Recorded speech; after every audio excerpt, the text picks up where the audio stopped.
बिस्मिल्लाहिर्रहमानिर्रहीम। यानी शुरू करता हूँ उस खुदा का नाम लेकर जो बड़ा मेहरबान निहायत रहम वाला है।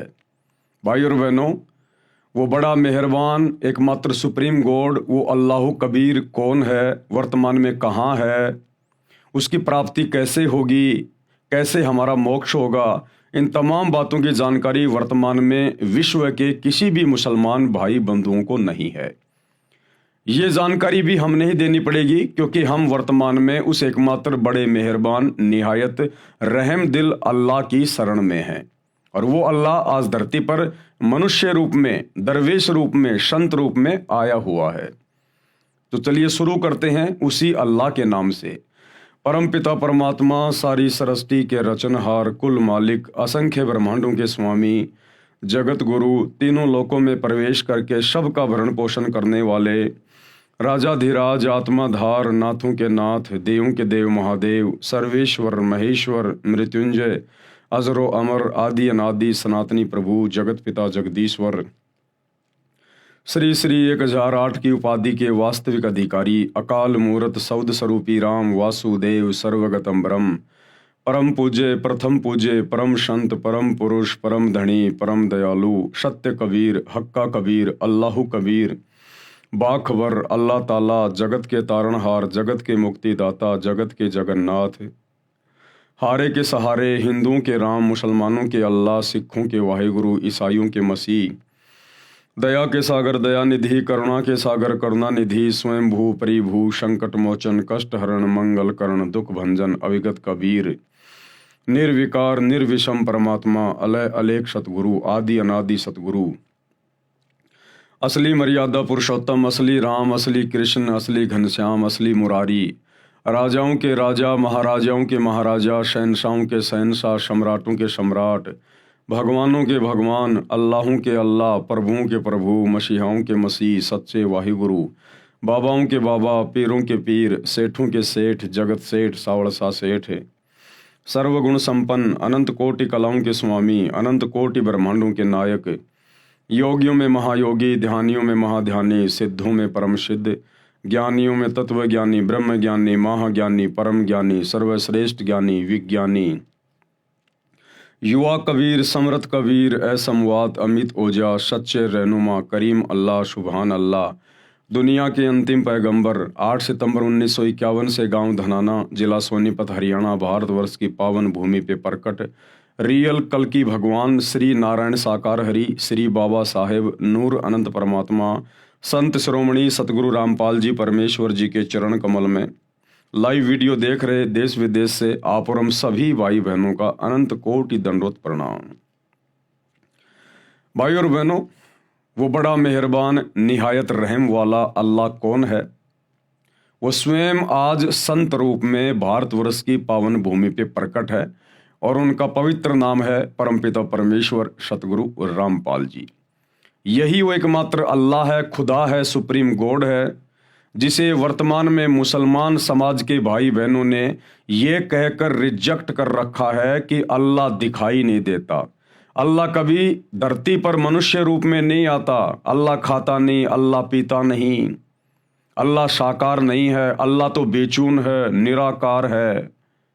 ये केवल मुसलमान समाज के भाई बहनों की अपनी खुद की मनमानी थ्योरी है, जबकि कुरान शरीफ, कुरान मजीद चीख चीख के प्रमाण दे रही है, पवित्र बाइबल चीख चीख के प्रमाण दे रही है, चारों वेद और गीता जी चीख चीख के प्रमाण दे रहे हैं कि वो अल्लाह कबीर, वो सुप्रीम गॉड, सर्व का उत्पत्ति करता, सबका पालन पोषण करता, वो साकार है, निराकार नहीं है, वो नर आकार है, मनुष्य के जैसा है, और उसने सभी मनुष्यों को, स्त्री और पुरुषों को अपने जैसे स्वरूप में बनाया है। परमेश्वर हमारे जैसा है, हम परमेश्वर के जैसे हैं।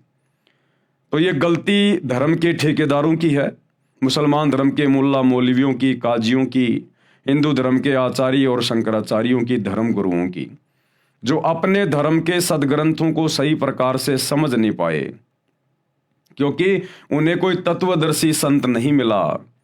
और तत्वदर्शी संत वो अल्लाह कबीर स्वयं ही बन के आता है। और जब वो स्वयं यहाँ आकर इन ग्रंथों को पढ़ाता है तब इस जीव की बुद्धि ऑन होती है, ये सदग्रंथों में लिखी सच्चाई को पहचान पाता है। तो कमी रही हमारे धर्म के धर्म गुरुओं की, जिनको खुद ज्ञान नहीं था, भला आम समाज को, आम जनता को वे कहाँ से ज्ञानी बना देते। लेकिन आज उस एकमात्र अल्लाह सुप्रीम गॉड इबादत कबीरा, उन्होंने स्वयं धरती पर आकर अपना अनमोल तत्व ज्ञान देकर बच्चे बच्चे को विद्वान बना दिया, बच्चे बच्चे को। और अब उन्होंने अपने कर कमल से पवित्र पुस्तक, एकमात्र आसमानी पुस्तक मुसलमान समाज के लिए, जो अल्लाह ने स्वयं धरती पर आकर अपने कर कमल से लिखी है, मुसलमान नहीं समझे ज्ञान कुरान। अब इस पुस्तक के माध्यम से आप लोगों तक जानकारी पहुंच रही है कि अल्लाह धरती पर है और साकार है, और जितना जल्दी हो सके उनकी शरण में आ जाइए, अन्यथा 2028 युग परिवर्तन का समय है, महाविनाश दरवाजे पे खड़ा है। तो भाई और बहनों, इस पवित्र पुस्तक के ऊपर 5 वीडियो बन चुके हैं, आज हमारा 6 नंबर का वीडियो है। यदि आपने अभी तक पिछले वीडियो नहीं देखे हैं तो आपको ज़रूर देखने चाहिए, क्योंकि उनको देखे बिना आप जी आगे की वीडियो समझ नहीं पाएंगे। तो पिछले वीडियो में गुरुदेव भगवान ने जिक्र किया कि किस प्रकार से सभी धर्मों की पवित्र पुस्तकों में मांस खाने का उस एकमात्र इबादत कबीरा, कबीर परमेश्वर की तरफ से कोई आदेश नहीं है किसी को भी। और यदि मांस खाने का आदेश यदि बाद में इन पुस्तकों में लिखा गया है, चाहे वो मुसलमानों की हो चाहे हिंदुओं की हो, तो इस शैतान के द्वारा, इस डुप्लीकेट अल्लाह के द्वारा, इस काल के द्वारा ये आदेश दिए गए हैं फरिश्तों के माध्यम से। और शैतान के द्वारा जो आदेश दिए गए हैं उन आदेशों को हमने बिल्कुल भी स्वीकार नहीं करना है, जबकि परमपिता परमेश्वर ने, जिन्होंने सारी सृष्टि की उत्पत्ति की, जो ओरिजिनल अल्लाह है, सुप्रीम गॉड है, जिनके विषय में सूरत फुरकानी 25 आयत नंबर 52 से 59 में कुरान मजीद में लिखा हुआ है कि उस परमेश्वर ने 6 दिन में आसमान और जमीन के दरमियान जो भी कुछ था उसको बनाया और 7वें दिन अपने तख्त पर बैठकर विश्राम किया। तो उस परमेश्वर ने, अल्लाह कबीर ने 6 दिनों में किसी भी आत्मा को मांस खाने का या जीव हत्या करने का कोई आदेश नहीं दिया। उस परमेश्वर के सतलोक में सिंहासन पर जाकर बैठने के बाद इस शैतान ने फिर आगे जो आदेश दिया है उस आदेश को हमने फॉलो नहीं करना है। और आज गुरुदेव हमें बता रहे हैं कि किसी भी धर्म के किसी भी महापुरुष ने, जो कि धर्म के अगुवा रहे हैं, उन्होंने मांस भक्षण नहीं किया। तो मुसलमान धर्म के जो अंतिम पैगंबर माने जाते हैं हज़रत मोहम्मद जी, उन्होंने अपने जीवन में कभी मांस को छुआ भी नहीं, खाना तो बहुत दूर की बात है। फिर आज वर्तमान का मुसलमान समाज कैसे कह सकता है कि हम हज़रत मोहम्मद जी के फॉलोवर हैं, हम हज़रत मोहम्मद जी के नियम और मर्यादाओं में चल रहे हैं, हम उनकी शिक्षाओं में चल रहे हैं। एक भी मुसलमान हज़रत मोहम्मद की शिक्षाओं में वर्तमान में नहीं चल रहा है। तो गुरुदेव आज बता रहे हैं नबी हज़रत मोहम्मद के विषय में, वो मांस खाया करते थे या नहीं खाया करते थे। ये पवित्र पुस्तक है मुसलमान नहीं समझे ज्ञान कुरान, और इसका पेज नंबर 18+ पार्ट नंबर 6। हजरत मोहम्मद जी मांस नहीं खाते थे। संत गरीबदास महाराज गांव छुडानी जिला झज्जर हरियाणा वाले ने अपनी अमृतवाणी में भी स्पष्ट किया है कि हजरत मोहम्मद जी तथा 1,80,000 जो आदम जी से मोहम्मद जी तक नबी हुए हैं तथा मोहम्मद जी के उस समय अनुयायी मुसलमान थे, उन्होंने मांस नहीं खाया तथा गाय को बिस्मिल यानी हत्या नहीं किया। नबी हजरत मोहम्मद जी ने अपने जीवन काल में वो 63 वर्ष तक रहे, उसके बाद बीमारी से उनकी मृत्यु हुई। उन्होंने कभी भी अपने जीवन में मांस भक्षण नहीं किया, और ना ही हजरत आदम से लेकर हजरत मोहम्मद जी तक जो 1,80,000 पैगंबर हुए, नबी हुए, उन्होंने कभी किसी को मांस खाने का आदेश नहीं दिया, ना उन आत्माओं ने कभी मांस भक्षण किया। और ना ही हजरत मोहम्मद जी के बाद जो उनके फॉलोअर हुए, ना उन्होंने कभी मांस मिट्टी को हाथ लगाया ना छुआ। ये बिजली तो मुसलमान समाज में वर्तमान में गिरी हुई है शैतान की प्रेरणा से, काल की प्रेरणा से। नबी मोहम्मद नमस्कार है राम रसूल कहाया, 1,80,000 को सौगंध जिन नहीं करद चलाया। आदरणीय गरीबदास जी क्या कह रहे हैं कि नबी मोहम्मद जी को मेरा सलाम है, मेरा नमस्कार है, जो राम के रसूल कहलाए। राम यानी ये डुप्लीकेट अल्लाह, ये शैतान 21 ब्रह्मांड का स्वामी, जो डुप्लीकेट अल्लाह बना हुआ है। मुसलमान धर्म के भाई बंधु जिसे अपना खुदा कहते हैं, अल्लाह कहते हैं, शैतान ये उसके रसूल थे, नबी थे। नबी मोहम्मद नमस्कार है, राम रसूल कहाया, और 1,80,000 को सौगंध जिन नहीं करद चलाया। 1,80,000 जितने भी नबी हुए हैं मुसलमान धर्म में, उन्होंने कभी भी छुर्रा नहीं चलाया, कभी किसी जीव की हत्या नहीं की उन्होंने। अरश कुरश में अलह तकत है, अरश कुरश यानी आसमान के अंतिम छोर, शतलोक में अल्लाह यानी उस परमेश्वर कबीर जी का सिंहासन है, तकत है। और खालिक बिन नहीं खाली, ये पूरी सृष्टि उस परमेश्वर की मौजूदगी के बिना खाली नहीं है। वे पैगंबर पाक पुरुष थे, वे जितने भी नबी हुए, पैगंबर हुए, वो तो बिल्कुल पवित्र आत्माएं थी। साहिब के अब्दाली, वो परमात्मा के रसूल थे। भावार्थ, संत गरीबदास जी ने बताया है कि नबी मोहम्मद को मैं प्रणाम करता हूँ। वे तो परमात्मा के रसूल यानी संदेश वाहक थे। उनके 1,80,000 मुसलमान अनुयायी मोहम्मद जी के समय में हुए हैं। 1,80,000 नबी भी बाबा आदम से हजरत मोहम्मद जी तक हुए हैं। मैं गरीबदास जी कसम खाता हूँ कि उन्होंने 1,80,000 नबियों तथा अनुयायियों ने तथा हजरत मोहम्मद जी ने ज्ञान होने के बाद कभी किसी जीव पर करद यानी छुर्रा नहीं चलाया, अर्थात कभी भी जीव हिंसा नहीं की और मांस नहीं खाया। परमात्मा आसमान के अंतिम छोर यानी सभी ब्रह्मांडों के ऊपर के स्थान पर विराजमान है, शतलोक में, परंतु उसकी नजरों से कोई भी जीव छिपा हुआ नहीं है। वह सर्व जीवों को देखता है। वे पैगंबर हजरत मोहम्मद तथा अन्य पवित्र आत्माएं थे, वे परमात्मा के कृपया पात्र थे। हजरत मोहम्मद जी मुसलमान भाइयों को शिक्षा लेने की आवश्यकता है। आज जिस कदर मुसलमान धर्म में हरी सब्जियों की तरह मांस खाया जाता है, शैतान की प्रेरणा से, काल की प्रेरणा से जम के अपने कर्म फोड़े जा रहे हैं। हजरत मोहम्मद जी को आप अपना नबी मानते हैं, रसूल मानते हैं, आपने उनसे शिक्षा लेनी चाहिए। जब हजरत मोहम्मद जी को नबूवत मिली, जब वे पैगंबर मिले, अल्लाह के संदेश वाहक कहलाए, उसके बाद उन्होंने कभी जिंदगी में मांस नहीं खाया, छुआ भी नहीं उन्होंने कभी। उनको पता था कि मांस खाने वाला सीधा नरक में जाता है, अल्लाह का दोषी बनता है। लेकिन भाई और बहनों, सत भक्ति हजरत मोहम्मद जी को प्राप्त नहीं हो पाई। उनको परमात्मा कबीर जी, अल्लाह कबीर जरूर मिले थे जिंदा बाबा के रूप में, लेकिन हजरत मोहम्मद जी ने उनकी भक्ति को सही प्रकार से नहीं निभाया।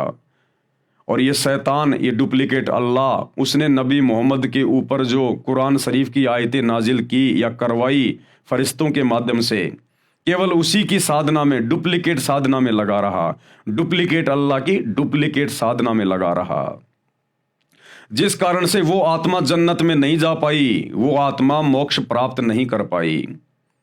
और उस डुप्लीकेट अल्लाह की भक्ति करते करते अंत में हजरत मोहम्मद जी की बड़ी दुर्गति से मौत हुई, बड़ी दुर्गति से।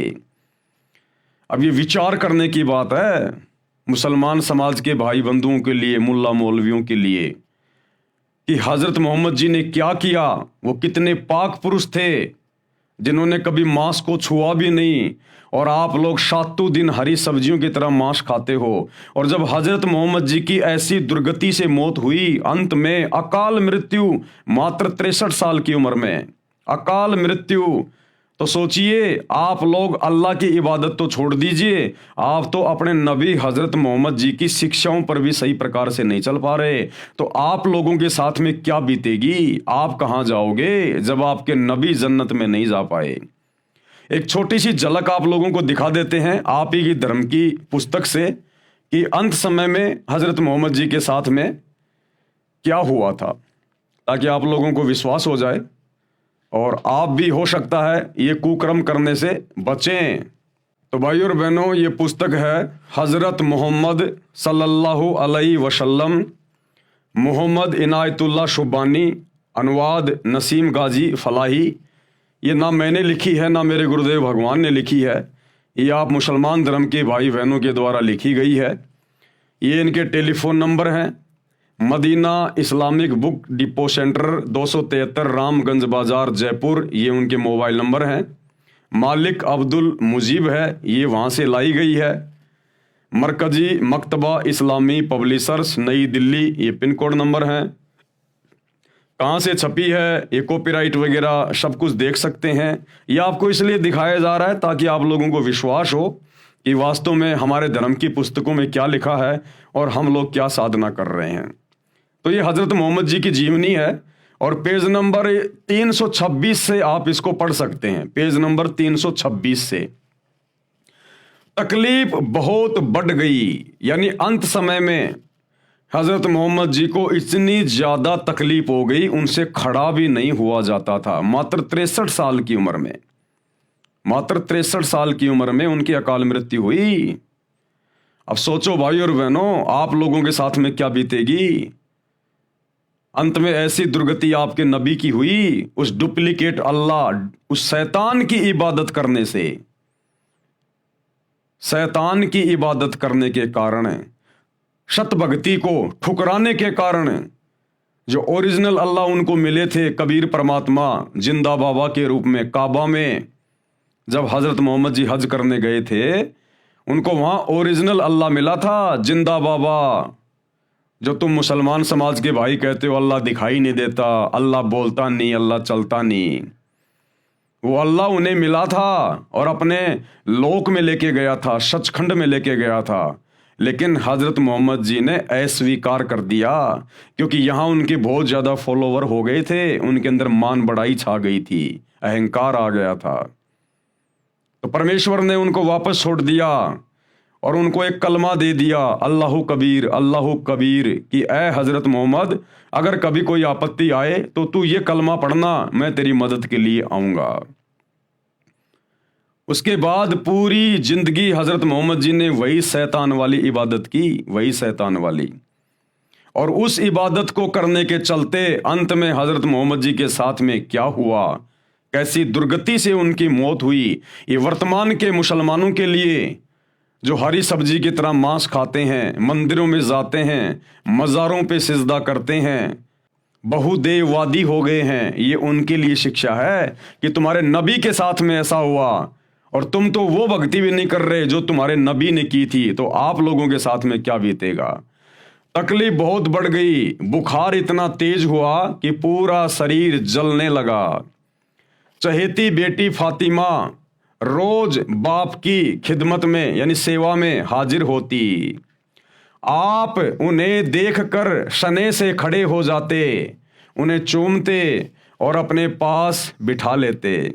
आज बला की बेचैनी थी, उस दिन हजरत मोहम्मद को जबरदस्त बेचैनी थी, बड़ी पीड़ा हो रही थी, कमजोरी भी बहुत ज्यादा थी। हजरत फातिमा आई तो आप उठकर प्यार ना कर सके, अपनी बेटी को भी प्यार ना कर सके, इतने ज्यादा बीमार हो गए थे, उठने की हिम्मत भी नहीं थी, कमजोरी बहुत ज्यादा थी। हजरत फातिमा आई तो आप उठकर प्यार ना कर सके, वे पास आई, स्वयं उन्होंने आपको चूमा और पहलू में बैठ गई। बुखार इतना तेज था कि बार बार आप सलल बेहोश हो जाते। देख लो भाई और बहनों, शैतान की इबादत का नतीजा हजरत मोहम्मद के साथ में ये बीता, आप लोगों के साथ क्या होगा। पास ही एक बर्तन में ठंडा पानी था, आप उसमें हाथ डालते और चेहरे पर मलते, बेचैनी बहुत थी। ठीक उसी वक्त आपके होठ हिले और कानों में ये शब्द सुने, यहूदियों और ईसाइयों पर अल्लाह की लानत हो कि वे अपने पैगंबरों की कब्रों पर सजदे करने लगे। सोमवार की रात हुई तो बुखार कम हो गया, ऐसा लग रहा था मानो बुखार जाता रहा। बेचैनी नाम को न थी, तबीयत को बिल्कुल सुकून था। जिसने देखा समझा आप अच्छे हो गए, उदास चेहरे फिर चमक उठे, मुरझाए हुए दिल फिर लहला उठे। यानी जरा सी उनको राहत हुई, जरा सा भी ठीक हुए तो उनके जो फॉलोवर थे उनको बड़ी खुशी हुई कि हमारे सलल लगता है ठीक हो गए, लेकिन ठीक नहीं हुए। सोमवार की रात हुई तो बुखार कम हो गया, ऐसा लग रहा था मानो बुखार जाता रहा। बेचैनी नाम को न थी, तबीयत को बिल्कुल सुकून था। जिसने देखा समझा आप अच्छे हो गए, उदास चेहरे फिर चमकने लगे, मुरझाए हुए दिल फिर लहला उठे। आप सलल यानी हजरत मोहम्मद का कमरा मस्जिद से मिला हुआ था। सुबह हुई तो आपने पर्दा उठाकर देखा कि सच्चे साथी फजर की नमाज में व्यस्त थे। देखकर आप मुस्कुरा दिए कि अल्लाह की ज़मीन पर आखिर वह गिरोह पैदा हो गया जो आपकी शिक्षाओं का नमूना बनकर अल्लाह की याद में लगा हुआ है। कुछ आहट हुई तो साथी समझे कि आप बाहर आना चाहते हैं। वे खुशी से बेताब हो गए और करीब था कि वे नमाज छोड़ दें, नमाज तोड़ दें। हजरत अबू बकर इमाम थे, उन्होंने चाहा कि पीछे हट जाएं, लेकिन आप सल्लल्लाहु ने इशारे से मना कर दिया। फिर कमरे के अंदर होकर पर्दा गिरा दिया। कमजोरी इतनी ज्यादा थी कि पर्दा भी अच्छी तरह न गिरा सके। पैरों पर खड़े होना भी कठिन था। ये हजरत मोहम्मद की मात्र 63 साल की उम्र में उनकी क्या हालत हो गई थी शैतान की भक्ति करने के कारण। अरे परमात्मा तो बुढ़ापे में भी अपने भगत को बिल्कुल चंगा रखेगा, चंगा। परमात्मा अपने भगत को इस प्रकार की बीमारियों से नहीं गुजरने देता। वो अल्लाह कबीर इबादत कबीरा, अन्यथा उसकी इबादत की आवश्यकता क्या है। ये 63 साल की उम्र में और 1400 साल पहले जिस समय आदमी 150 साल जिया करते थे, 63 साल की उम्र में हजरत मोहम्मद के घुटने टूट गए। इतनी कमजोरी, ऐसी तबीयत खराब हुई। उस डुप्लीकेट अल्लाह ने कोई सहारा नहीं दिया, कोई साथ नहीं दिया। अरे आज तुम्हारा सलमान खान भी 60 साल का हो गया और हट्टा कट्टा लग रहा है, हट्टा कट्टा। और 63 साल की उम्र में हजरत मोहम्मद की ये दुर्गति शैतान की इबादत के कारण है, शैतान की इबादत के कारण है। पर्दा भी अच्छी तरह ना गिरा सके, पैरों पर खड़े होना भी कठिन था, लेकिन साथियों को खुश देखकर आप भी बेहद खुश थे। कमजोरी हर सन बढ़ती जा रही थी, मौत धीरे धीरे सरकती आ रही थी। आपने बर्तन में ठंडा पानी मांगा, तुरंत पानी पेश कर दिया गया। आप बार बार उसमें हाथ डालते और चेहरे पर मलते। चादर कभी मुख पर डाल लेते, कभी हटा लेते। उस समय निरंतर आपके मुख से ये शब्द निकल रहे थे, क्या? ए अल्लाह, नजा यानी जाल निकलने के समय की परेशानियों को झेलना मेरे लिए आसान कर दे। आंख फाड़ के देख लो मुसलमान धर्म के भाइयों और बहनों, नबी हजरत मोहम्मद अपने अल्लाह से ये दुआ कर रहे थे, पुकार कर रहे थे कि ए अल्लाह, अरे कम से कम मेरा शरीर, मेरी मौत मेरे नजदीक है, कम से कम अब तो मेरी परेशानी को कम कर दे। यानी मेरे प्राण निकलते समय तो कम से कम मुझे थोड़ी बहुत राहत दे दे। वो इतने दुखी हो रहे थे, इतने बेचैन हो रहे थे, उनको ढंग की मौत भी नसीब नहीं हुई। आपके नबी को मौत भी आरामदायक नसीब नहीं हुई। ये है शैतान की भक्ति का प्रतिफल जो हजरत मोहम्मद जी ने की, ये उसका प्रतिफल है। और परिणाम भोगा उन्होंने उस सच्चे इबादत कबीरा, कबीर परमेश्वर की भक्ति को ठुकराने का। अंत में अल्लाह से पुकार कर रहा है, मिन्नतें कर रहा है कि मेरी मौत का दिन निकट है, कम से कम मेरी थोड़ी बहुत तो परेशानी कम कर दे, मेरे प्राण तो ढंग से निकल जाएं। लेकिन वो भी ढंग से नहीं निकलने दी वो शैतान ने, डुप्लीकेट अल्लाह ने। ए अल्लाह, नजा यानी जाल निकलने के समय की परेशानियों को झेलना मेरे लिए आसान कर दे।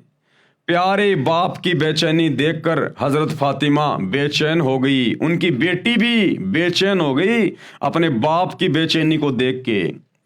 वे खुद ब खुद पुकार उठी। हजरत फातिमा क्या बोली? हाय मेरे बाप की बेचैनी। आपने सुना तो फरमाया आज के बाद फिर तुम्हारा बाप बेचैन ना होगा कि बेटी मैं जा रहा हूं, मेरा अंतिम समय है, इसके बाद मैं कभी बेचैन नहीं रहूंगा। यानी इस शरीर में मुझे फिर ये तकलीफ नहीं मिलेगी, ये मेरी अंतिम तकलीफ है, मेरी लास्ट तकलीफ है। इतना दुखी, इतना परेशान अंत समय में। दोपहर के बाद का समय था, सीने में सांस धड़ाधड़ रही थी। इतने में आप सल्लल यानी हजरत मोहम्मद के होठ हिले और कानों में ये आवाज आई, नमाज और गुलामों से अच्छा सलूक। फिर हाथ ऊपर उठे, आप सल्लल ने उंगली से इशारा किया और फिर फरमाया, अब और कोई नहीं, बस वही सबसे बड़ा साथी। क्या बोले हजरत मोहम्मद? बस अब और कोई नहीं, वो ही सबसे बड़ा साथी। कौन? वो इबादई कबीरा, ओरिजिनल खुदा, जो हजरत मोहम्मद को मक्का में मिला था, काबा में मिला था। क्योंकि हजरत मोहम्मद ने देख लिया कि मैंने शैतान की इबादत की पूरी जिंदगी और अंत में मुझे मौत भी ढंग की नसीब नहीं हो रही, इतनी भयंकर बेचैनी मुझे हो रही है। तो कहा कि एकमात्र वो ही है बस सबका साथी, अल्लाह कबीर, वो कबीर परमात्मा ही साथी है, ये शैतान साथी नहीं है। अब और कोई नहीं, बस वही सबसे बड़ा साथी। यही कहते कहते हाथ लटकाए, आंखें छत से लग गई और पवित्र आत्मा रब से जा मिली, यानी शैतान से जा मिली। मुसलमान जिसे अपना रब कहते हैं, जिसे अपना अल्लाह कहते हैं, वो शैतान है, शैतान है। अब ये देख लो अंत समय में हजरत मोहम्मद की हालत। अरे भक्ति क्यों की जाती है, इबादत क्यों की जाती है? ये दुनिया मंदिरों में, मस्जिदों में धक्के क्यों खा रही है? ये भगवान के लिए पैदल जाती है लंबे लंबे रास्ते तय करके, क्यों? सुख शांति के लिए। जब तक जिए तब तक घर परिवार में सुख शांति रहे, कारोबार ठीक ठाक चले, बाल बच्चे सलामत रहे, शरीर सलामत रहे, और अंत में ये शरीर आसानी से छूट जाए। इसीलिए तो दुनिया भक्ति करती है। और देख लो हजरत मोहम्मद जी की अंत समय में क्या हालत हुई। तो वर्तमान के मुसलमानों को एक शिक्षा है कि तुम लोग तो वो साधना भी नहीं कर रहे जो हजरत मोहम्मद ने की थी। उस पवित्र आत्मा ने कभी जिंदगी में मांस को छुआ नहीं, कभी ब्याज लिया नहीं, कभी झूठ बोला नहीं। और आप मुसलमान क्या कर रहे हो वर्तमान में? उनकी एक भी शिक्षा पर नहीं हो, तो सोचो तुम्हारे साथ में क्या होगा, यहां भी और शरीर छोड़कर जाने के बाद भी। सोमवार का दिन था, रबीउल अव्वल की 12 तारीख थी, हिजरत का 11वां साल था। जानी सारों की नज़र में दुनिया अंधेरी हो गई और दिल की बस्ती में सन्नाटा छा गया।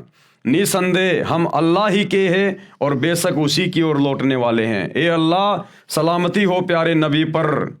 अरे जब खुद हजरत मोहम्मद की दुआ उस डुप्लीकेट अल्लाह ने स्वीकार नहीं करी, खुद हजरत मोहम्मद जी प्रार्थना करते करते मर गए कि ए अल्लाह, कम से कम मरते मरते तो कम से कम मुझे थोड़ी बहुत राहत दे दे, बड़ी बेचैनी हो रही है। जब उस डुप्लीकेट अल्लाह ने, शैतान ने हजरत मोहम्मद की खुद की प्रार्थना स्वीकार नहीं करी और दुर्गति से ही मौत हुई, तो भला उनके फॉलोअर के द्वारा, उनके अनुयायियों के द्वारा जो सलामती की दुआ की जा रही थी, वो कैसे स्वीकार होगी? हे अल्लाह, सलामती हो प्यारे नबी पर। नबी बेचारा तड़प तड़प के मरा, नबी की तो उसने सुनी नहीं, तुम्हारी कहां से सुन लेगा? उनकी संतान पर और उनके सब साथियों पर। इंतकाल के समय आप सल्लल्लाहु की उम्र 63 साल थी, मात्र 63 साल। अकाल मृत्यु हुई, अकाल मृत्यु। जबकि भक्ति करने वालों की, सच्चे खुदा की सच्ची इबादत करने वालों की, आजीवन मर्यादा में रहने वालों की कभी भी अकाल मृत्यु नहीं होती है। अंत समय में भगत की मौत ऐसे होती है जैसे पका हुआ आम का फल जरा सी हवा लगते पेड़ से नीचे गिर जाता है। तो अंत समय में भगतों की ऐसे मृत्यु होती है। दुनिया वालों की तरह हॉस्पिटल में तड़प तड़प के, एक्सीडेंट में, इस प्रकार से मृत्यु नहीं होती, अन्यथा भक्ति की क्या आवश्यकता। लेकिन ये दुनिया जानती तो नहीं कि भक्ति क्या है, भगवान क्या है। अगर जानना है तो सतगुरु रामपाल जी के यूट्यूब पर सत्संग सुनना शुरू कर दो, जल्द से जल्द उनकी शरण में आ जाओ, वरना 2028 युग परिवर्तन का समय है।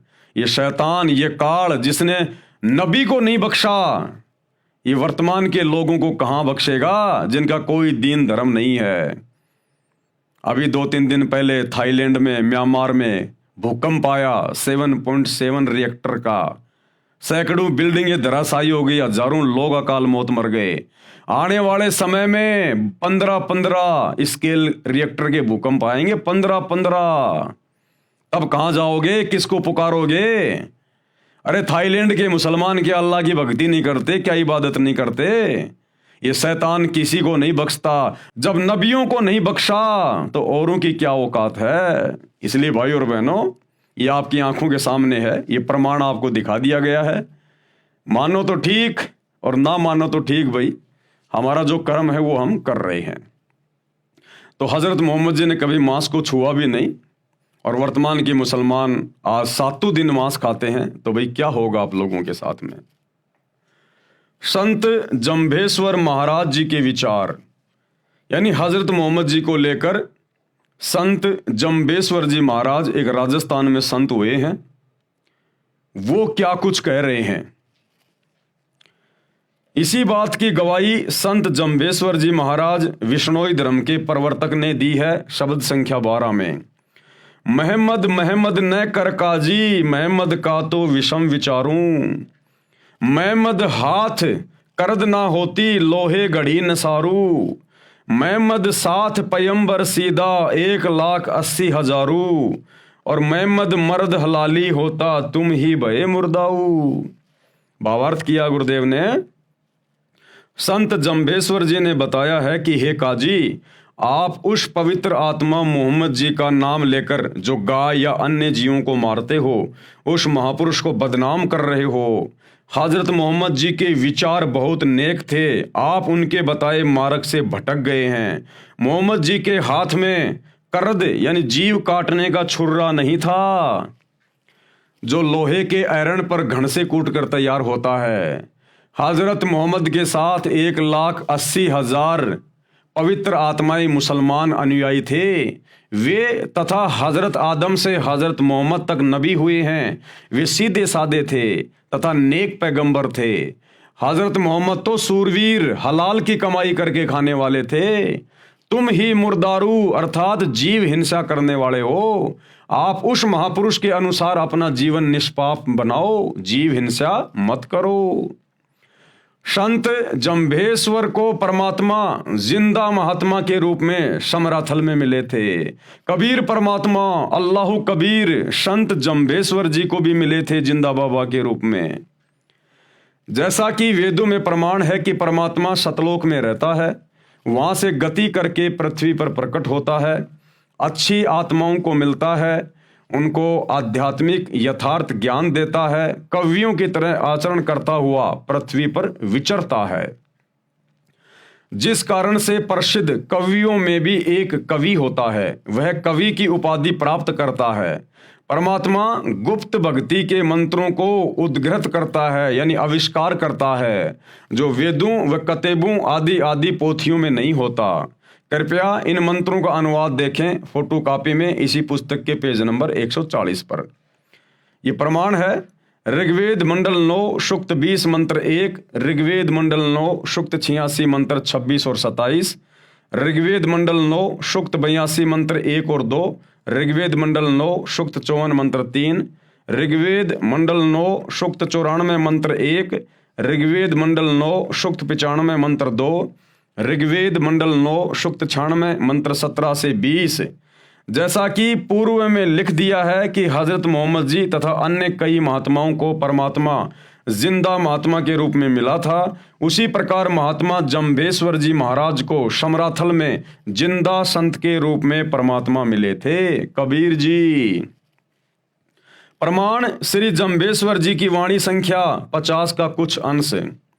दिल दिल आप खुदाए बंद जाग्यो, सब दिल जाग्यो सोई। जो जिंदो हज काबे जाग्यो, थल सिर जाग्यो सोई।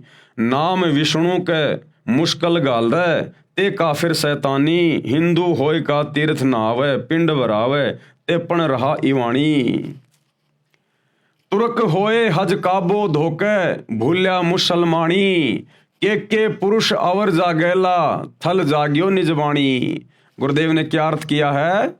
श्री जम्भेश्वर महाराज जी ने बताया है कि जो परमात्मा जिंदा महात्मा के रूप में हजरत मोहम्मद जी को काबा यानी मक्का में उस समय मिला था, जिस समय मोहम्मद जी हज के लिए मक्का में बनी मस्जिद काबा में गए थे और उनको जगाया था कि मंदिर मस्जिद आदि तीर्थ स्थानों पर चक्कर लगाने से परमात्मा नहीं मिलता।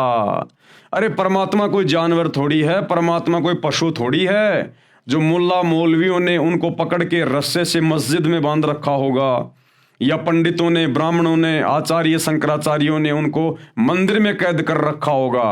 परमात्मा तो कण कण में है, सर्व जगह व्याप्त है।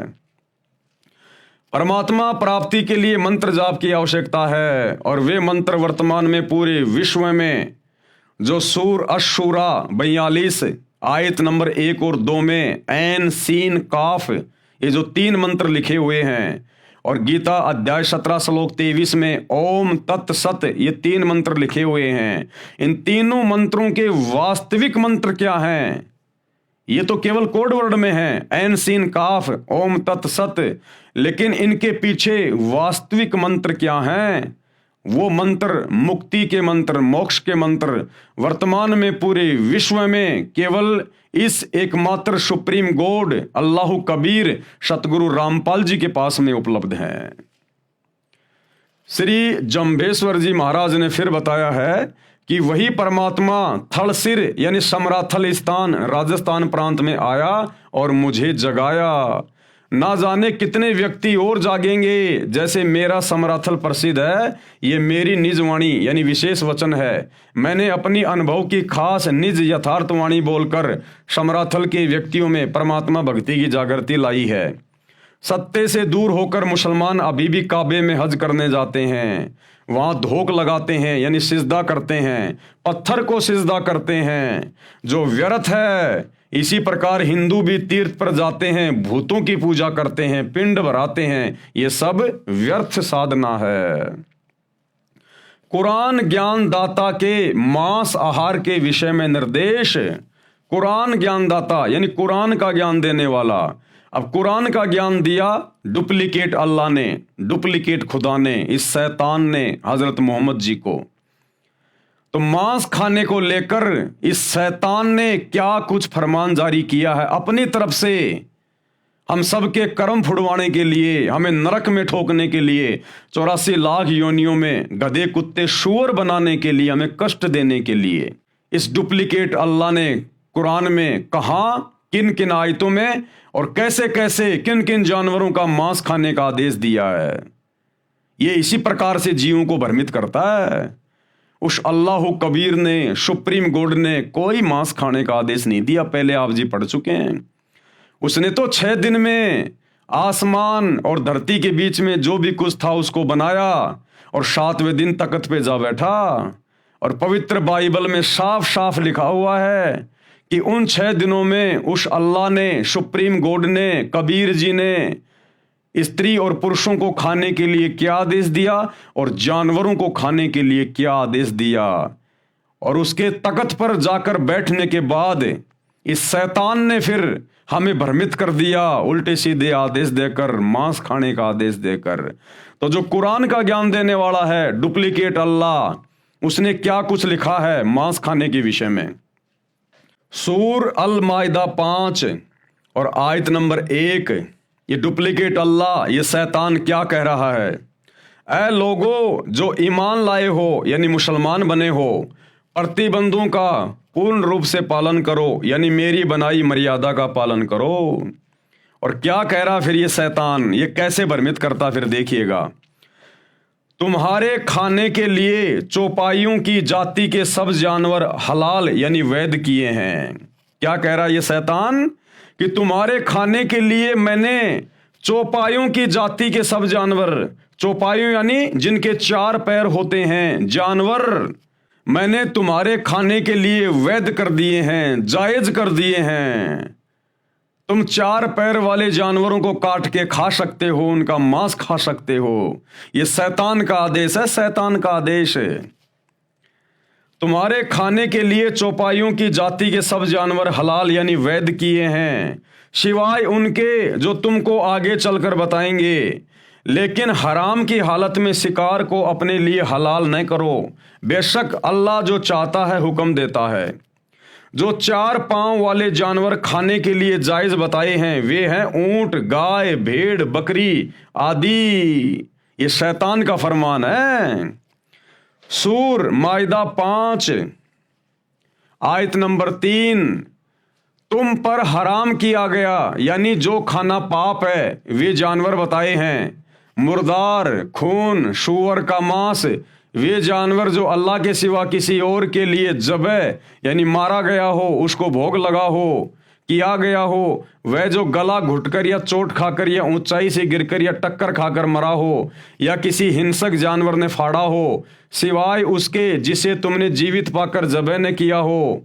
वह किसी स्थान पर ज़बह किया गया हो, यानी जिस स्थान पर अन्य देवी देवताओं की मूर्ति हो, और ये भी तुम्हारे लिए नाजायज़ है। और पासो यानी टोस डाल करके उनके द्वारा अपना भाग्य मालूम करो। ये सारे उपरोक्त काम आदेश उल्लंघन के हैं। ये सारे के सारे आदेश शैतान के हैं, शैतान के। 6 दिन में सृष्टि रचकर वो इबादत कबीरा सुप्रीम कोर्ट तो तख्त पे जाके बैठ गया सिंहासन पर सतलोक में। उसके बाद ये आदेश शैतान के हैं, मांस खाने के, परमात्मा के आदेश नहीं हैं।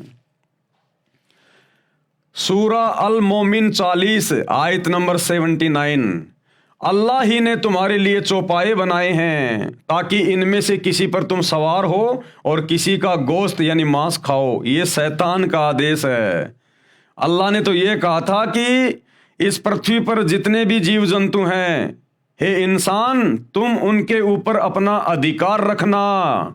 अधिकार रखने का मतलब कि हे इंसान, जो मैंने तुझे बनाया है नर और नारी करके, तेरे को मैंने विशेष बुद्धि बख्शी है। ये बुद्धि, ये दिमाग अन्य जीव जंतुओं को नहीं है जितनी तुझे है। इसलिए तू अपनी मेहनत करके, अपना पुरुषार्थ करके अपनी रोजी रोटी का बंदोबस्त करना। और तेरे खाने के लिए मैंने जितने भी छोटे छोटे बीज वाले पेड़ हैं और बड़े बड़े जो फल हैं मैंने वो दिए हैं। और तू इन जानवरों पे अधिकार रखना। अधिकार रखने का मतलब है जैसे हम अपने घरों पर गाय रखते हैं, भैंस रखते हैं, तो हमने उनके ऊपर अपना अधिकार किया। हमने उनको समय पे खाना खिलाया, चारा खिलाया, पानी पिलाया, तो वो गाय फिर हमें दूध देती है। दूध से तरह तरह की मिठाइयाँ बनती है, पौष्टिक भोजन बनता है। उस गाय भैंस का गोबर हमारे खेतों में खाद के रूप में काम आता है। वो गाय भैंस हमारे को वो बच्चा देती है, फिर वो खेतों में हल जोतने के काम में आता है। और मरने के बाद उसकी चमड़ी काम आती है पैर के जूते बनाने के लिए। परमेश्वर ने ये नहीं कहा कि तुम जानवरों को खाना काटना, ये नहीं कहा, केवल अधिकार के लिए कहा है। अब जैसे कोई व्यक्ति किसी हॉस्टल में अपने बच्चे को शहर में एडमिशन दिलवा के आ जाए, भाई माता पिता तो 24 घंटे बच्चे के पास रह नहीं सकते, उन्होंने तो गांव में आके अपना काम भी करना है। और बच्चे को कॉलेज में एडमिशन दिलवा दिया और रहने के लिए हॉस्टल में छोड़ के आ गए। और हॉस्टल का जो वार्डन होता है उसको कह दिया कि हमारा बच्चा आपके हवाले कर रहे हैं, आप हमारे बच्चे पे अधिकार रखना। अब उस अधिकार का मतलब क्या है कि मेरा बच्चा ढंग से पढ़े, बढ़िया इसके खाने पीने का ध्यान रखना, हम आपको समय पे पैसा देते रहेंगे, आपकी फीस भरते रहेंगे। अधिकार का मतलब ये नहीं कि वो वार्डन अब उस बच्चे को मारे पीटे, उसके साथ में बुरा सलूक करे, उसकी उंगलियां काट काट के खाए। माता पिता ने कहा था कि मेरे बच्चे पर अब आपका अधिकार है, यानी हम तो अपने गांव वापस जा रहे हैं, अब आप इन बच्चों को संभालना, इनकी टेक केयर करना। अधिकार का मतलब ये होता है। तो अल्लाह ने 6 दिन में सृष्टि रची और 7वें दिन तख्त पे जा बैठा और हम इंसानों को आदेश दे दिया कि बाकी जीवों पे अब तुम अधिकार रखना, यानी तुम इनको प्यार प्रेम से रखना, बढ़िया चारा खिलाना, पानी पिलाना, इनकी सेहत का ध्यान रखना। और ये बदले में तुम्हें दूध देंगे, तुम्हें खाद देंगे, तुम्हें ऊन प्राप्त होगी, इनसे भेड़ बकरियों से तुम्हें ऊन प्राप्त होगी। ये था परमात्मा के कहने का मतलब। अल्लाह ही ने तुम्हारे लिए चौपाए बनाए हैं ताकि इनमें से किसी पर तुम सवार हो और किसी का गोश्त यानी मांस खाओ। लेकिन ये डुप्लीकेट अल्लाह, उस शैतान ने जीव को भ्रमित करने के लिए, उसके कर्म फुड़वाने के लिए ये उल्टे आदेश कुरान में दिए हैं। अब देखिए उस वास्तविक अल्लाह का क्या आदेश है। सर्जनकर्ता का मानव के खाने के लिए निर्देश व आदेश है। सर्जनकर्ता यानी जिसने पूरी कायनात बनाई, जिसने पूरी सृष्टि को रचा, 6 दिन में आसमान और जमीन के दरमियान जो भी कुछ था उसको बनाया, वो सर्जनकर्ता अल्लाहु कबीर इबादही कबीरा, सुप्रीम गॉड। उन्होंने क्या आदेश दिया? बाइबल ग्रंथ में उत्पत्ति विषय में अध्याय 1 व 2 में, उत्पत्ति अध्याय 1:26, फिर परमेश्वर ने कहा कि हम मनुष्यों को अपने स्वरूप के अनुसार अपनी समानता में बनाएं, यानी इंसान को मैं अपने जैसा ही बना रहा हूं, और वे समुद्र की मछलियों और आकाश के पक्षियों और घरेलू पशुओं और सारी पृथ्वी पर सब रेंगने वाले जंतुओं पर जो पृथ्वी पर रेंगते हैं अधिकार रखें। खाने का आदेश नहीं दिया, अधिकार का आदेश दिया है। जैसे हमारे घर में ऊंट है तो ऊंट पर हमारा अधिकार है, हम ऊंट को खरीद के लेके आते हैं, अब उस पर हमारा अधिकार हो गया। हम उसको खेत में काम में लेंगे, हल जोतेंगे, उससे हमारी फसल पैदा होगी, उस फसल से हमारे परिवार का पालन पोषण होगा। इस प्रकार अधिकार रखने के लिए कहा था अल्लाह कबीर ने, परमेश्वर ने। और देखिए आपको एक छोटा सा बाइबल से भी आप भाई बहनों को दिखा देते हैं ताकि किसी भी प्रकार की शंका ना हो किसी को। ये बाइबल है, ये बाइबल भी उसी शैतान के द्वारा हज़रत ईसा के ऊपर नाजिर हुई थी। ये बाइबल है, आप जी देख सकते हैं, आपकी आंखों के सामने है। ये पवित्र बाइबल अर्थात पुराना और नया धर्म नियम, ये कहाँ से छपी हुई है देख लीजिएगा। यही बाइबल आपको हर पास्टर के हाथ में मिलेगी, आपको हर एक चर्च में मिलेगी, हर एक मसीह के पास में मिलेगी। और ये इसका उत्पत्ति अध्याय नंबर 1 और ये इसके श्लोक नंबर हैं 26 से 29। ये आपको मैंने पहले दिखा दिया था, ये 26 है। फिर परमेश्वर ने कहा, यानी अल्लाह कबीर ने कहा, जिसने 6 दिन में सृष्टि रची, हम मनुष्य को अपने स्वरूप के अनुसार अपनी समानता में बनाएं, यानी मैं इंसान को अपने जैसा अपनी समानता में बनाऊंगा। तो अल्लाह कैसा हुआ? आप और हमारे जैसा हुआ, जिन्होंने अपने जैसा हमें बनाया। अब आगे चलिए, उन्होंने इंसानों को क्या क्या खाने का आदेश दिया।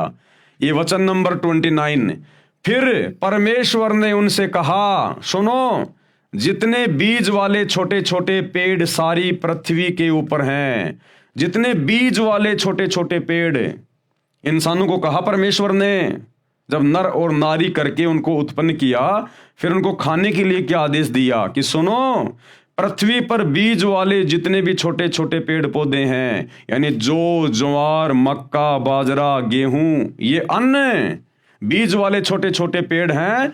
और जितने वृक्षों में बीज वाले फल होते हैं, यानी सेब, संतरा, अंगूर, आम, वे सब मैंने तुमको दिए हैं, वे तुम्हारे भोजन के लिए हैं। ये खाने का आदेश दिया था उस कबीर अल्लाह ने, ना कि मांस खाने का आदेश दिया था। और जानवरों के लिए भी परमात्मा ने आदेश दिया। और जितने पृथ्वी के पशु और आकाश के पक्षी और पृथ्वी पर रेंगने वाले जंतु हैं, जिनमें जीवन का प्राण है, यानी जिनमें आत्मा है, उन सब के खाने के लिए सब हरे हरे छोटे पेड़ दिए हैं। इन जानवरों के लिए, जीव जंतुओं के लिए, इनको खाने के लिए छोटे छोटे पेड़ पौधे दिए हैं, हरे भरे। ये आदेश है अल्लाह कबीर का। उन्होंने तो जानवरों को भी मांस खाने का आदेश नहीं दिया, लेकिन शैतान की प्रेरणा से, शैतान के प्रभाव से आज इंसान भी जानवर से बदतर हो गया, जानवर से बदतर। इसलिए भाइयों और बहनों, ये आपत्तियां आने वाले समय में 2028 जो युग परिवर्तन का दौर है, ये ऐसे इंसानों को झेलनी पड़ेंगी जो उस परमेश्वर के वचन को तोड़कर और शैतान के वचन को ज्यादा महत्व दे रहे हैं। अधिकार रखने से तात्पर्य है कि मानव अन्य प्राणियों से बुद्धिमान बनाया है, जो सब प्राणियों को काबू कर सके। इनको खाने का निर्देश नहीं है। जैसे सर्कस में शेर भी होते हैं, हाथी भी होते हैं, चीता भी होता है, भालू भी होते हैं। तो सर्कस वाला क्या करता है, उसने उन सब के ऊपर अपना अधिकार कर लिया। और अब उनसे खेल दिखा दिखा के वो 2 पैसे कमा रहा है। तो अधिकार का मतलब ये होता है कि तुम उनकी टेक केयर करो और वो तुम्हें फायदा पहुंचाएं, नफा पहुंचाएं। और खाने के लिए परमात्मा ने सबको ये छोटे छोटे बीज वाले पेड़, फल, ये आदेश दिया परमात्मा ने, किसी जीव की हत्या करने का नहीं दिया। उत्पत्ति 1 श्लोक 27, तब परमेश्वर ने मनुष्यों को अपने स्वरूप के अनुसार उत्पन्न किया, नर नारी करके उसने मनुष्य की सृष्टि की।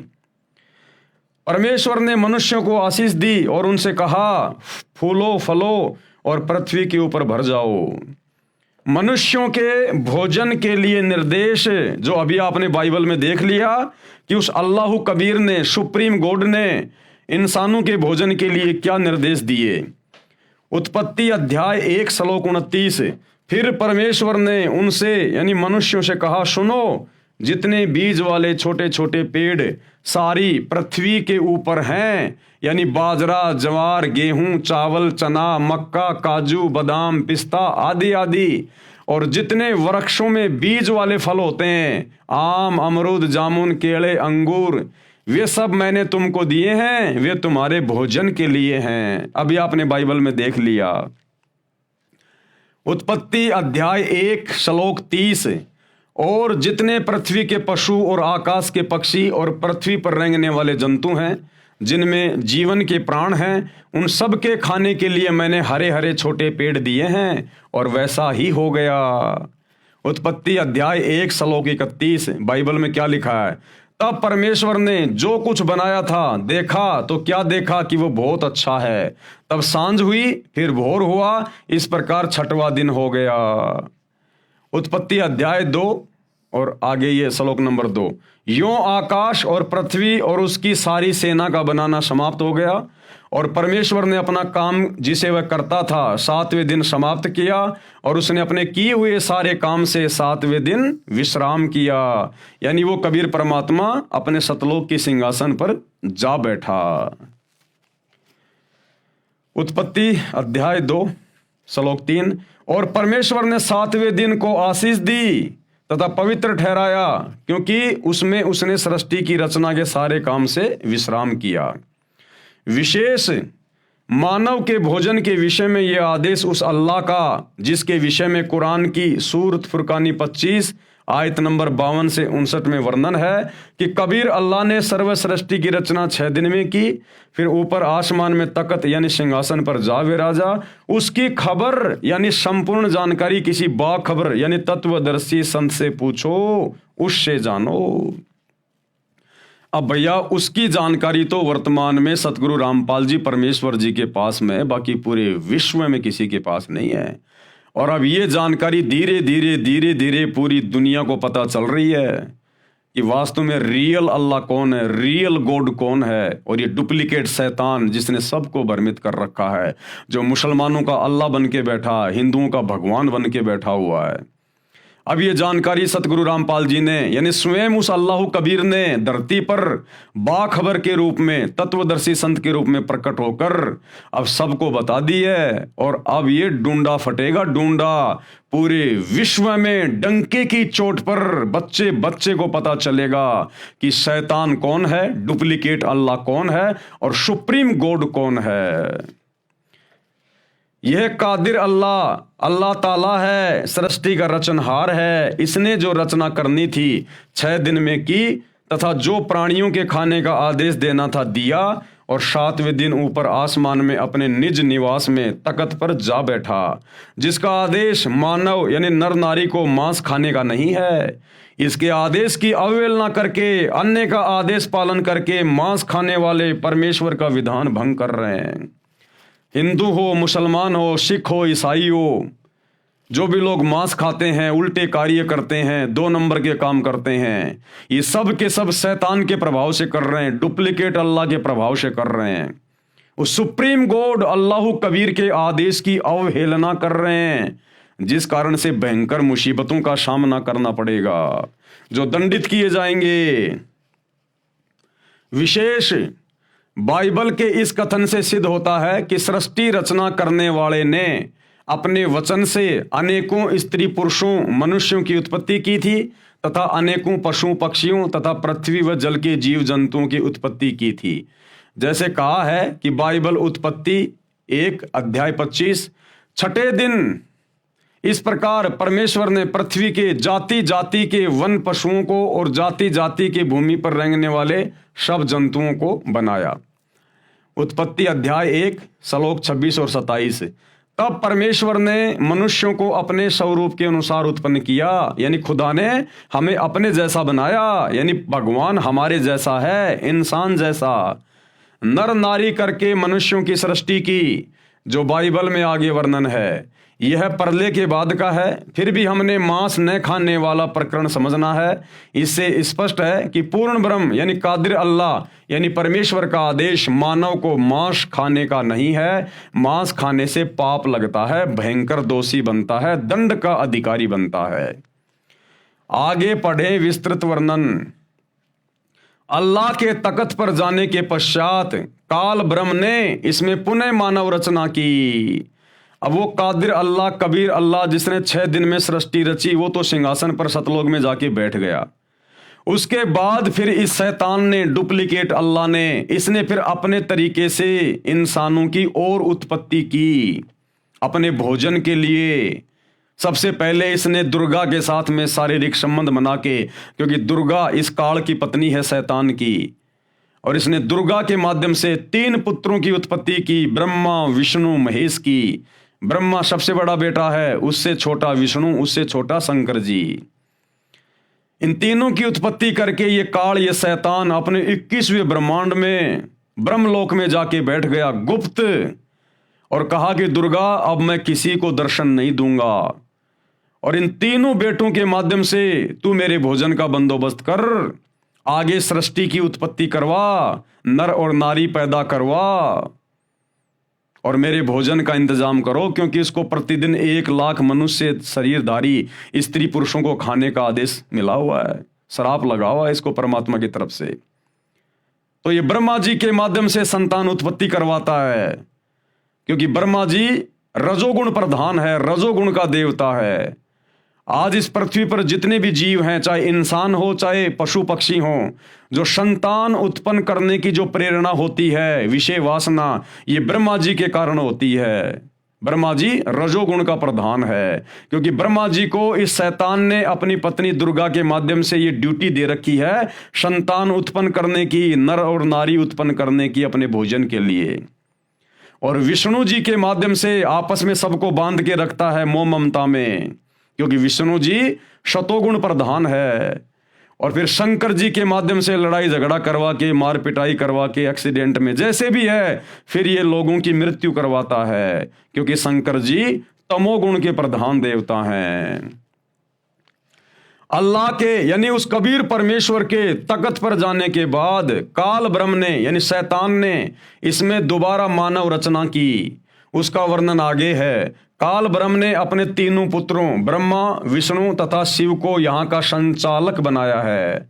कर्मों के अनुसार फल देना इसके अधिकार में दिया है, और स्वयं ये गुप्त रहता। ये शैतान किसी के सामने नहीं आता, खुद ये अपने 21वें ब्रह्मांड में जाके बैठ गया, गुप्त रहता है।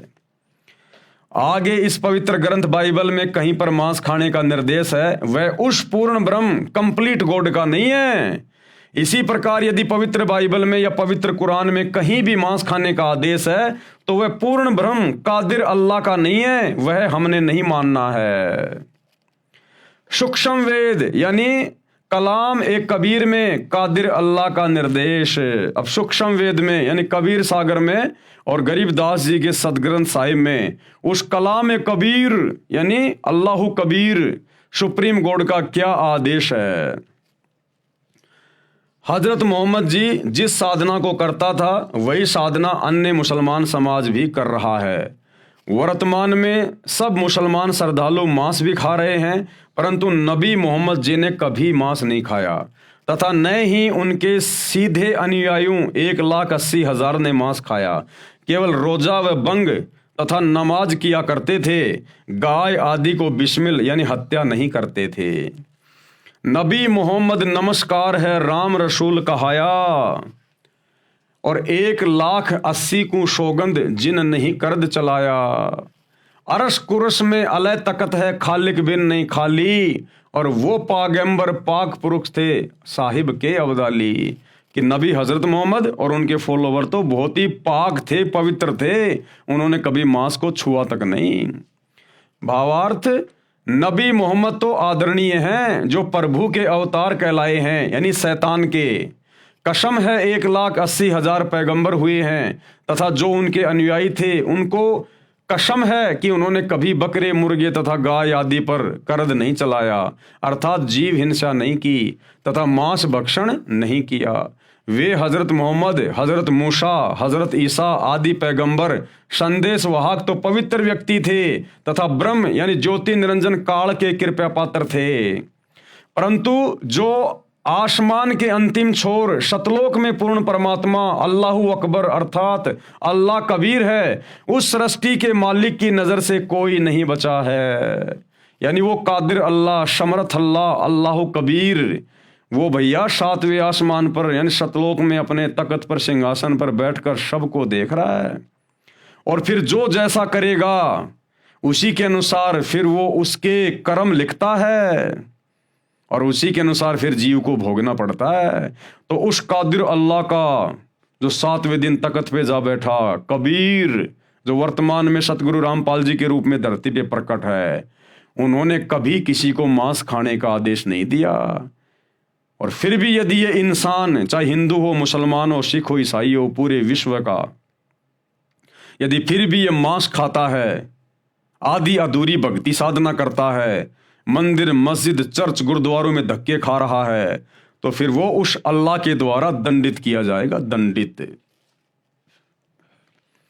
मारी गऊ शब्द के तीरम, ऐसे थे मोहम्मद पीरम, शब्दें फिर जीवाई हंसा राख्या, मांस नहीं बाख्या, ऐसे पीर मोहम्मद भाई।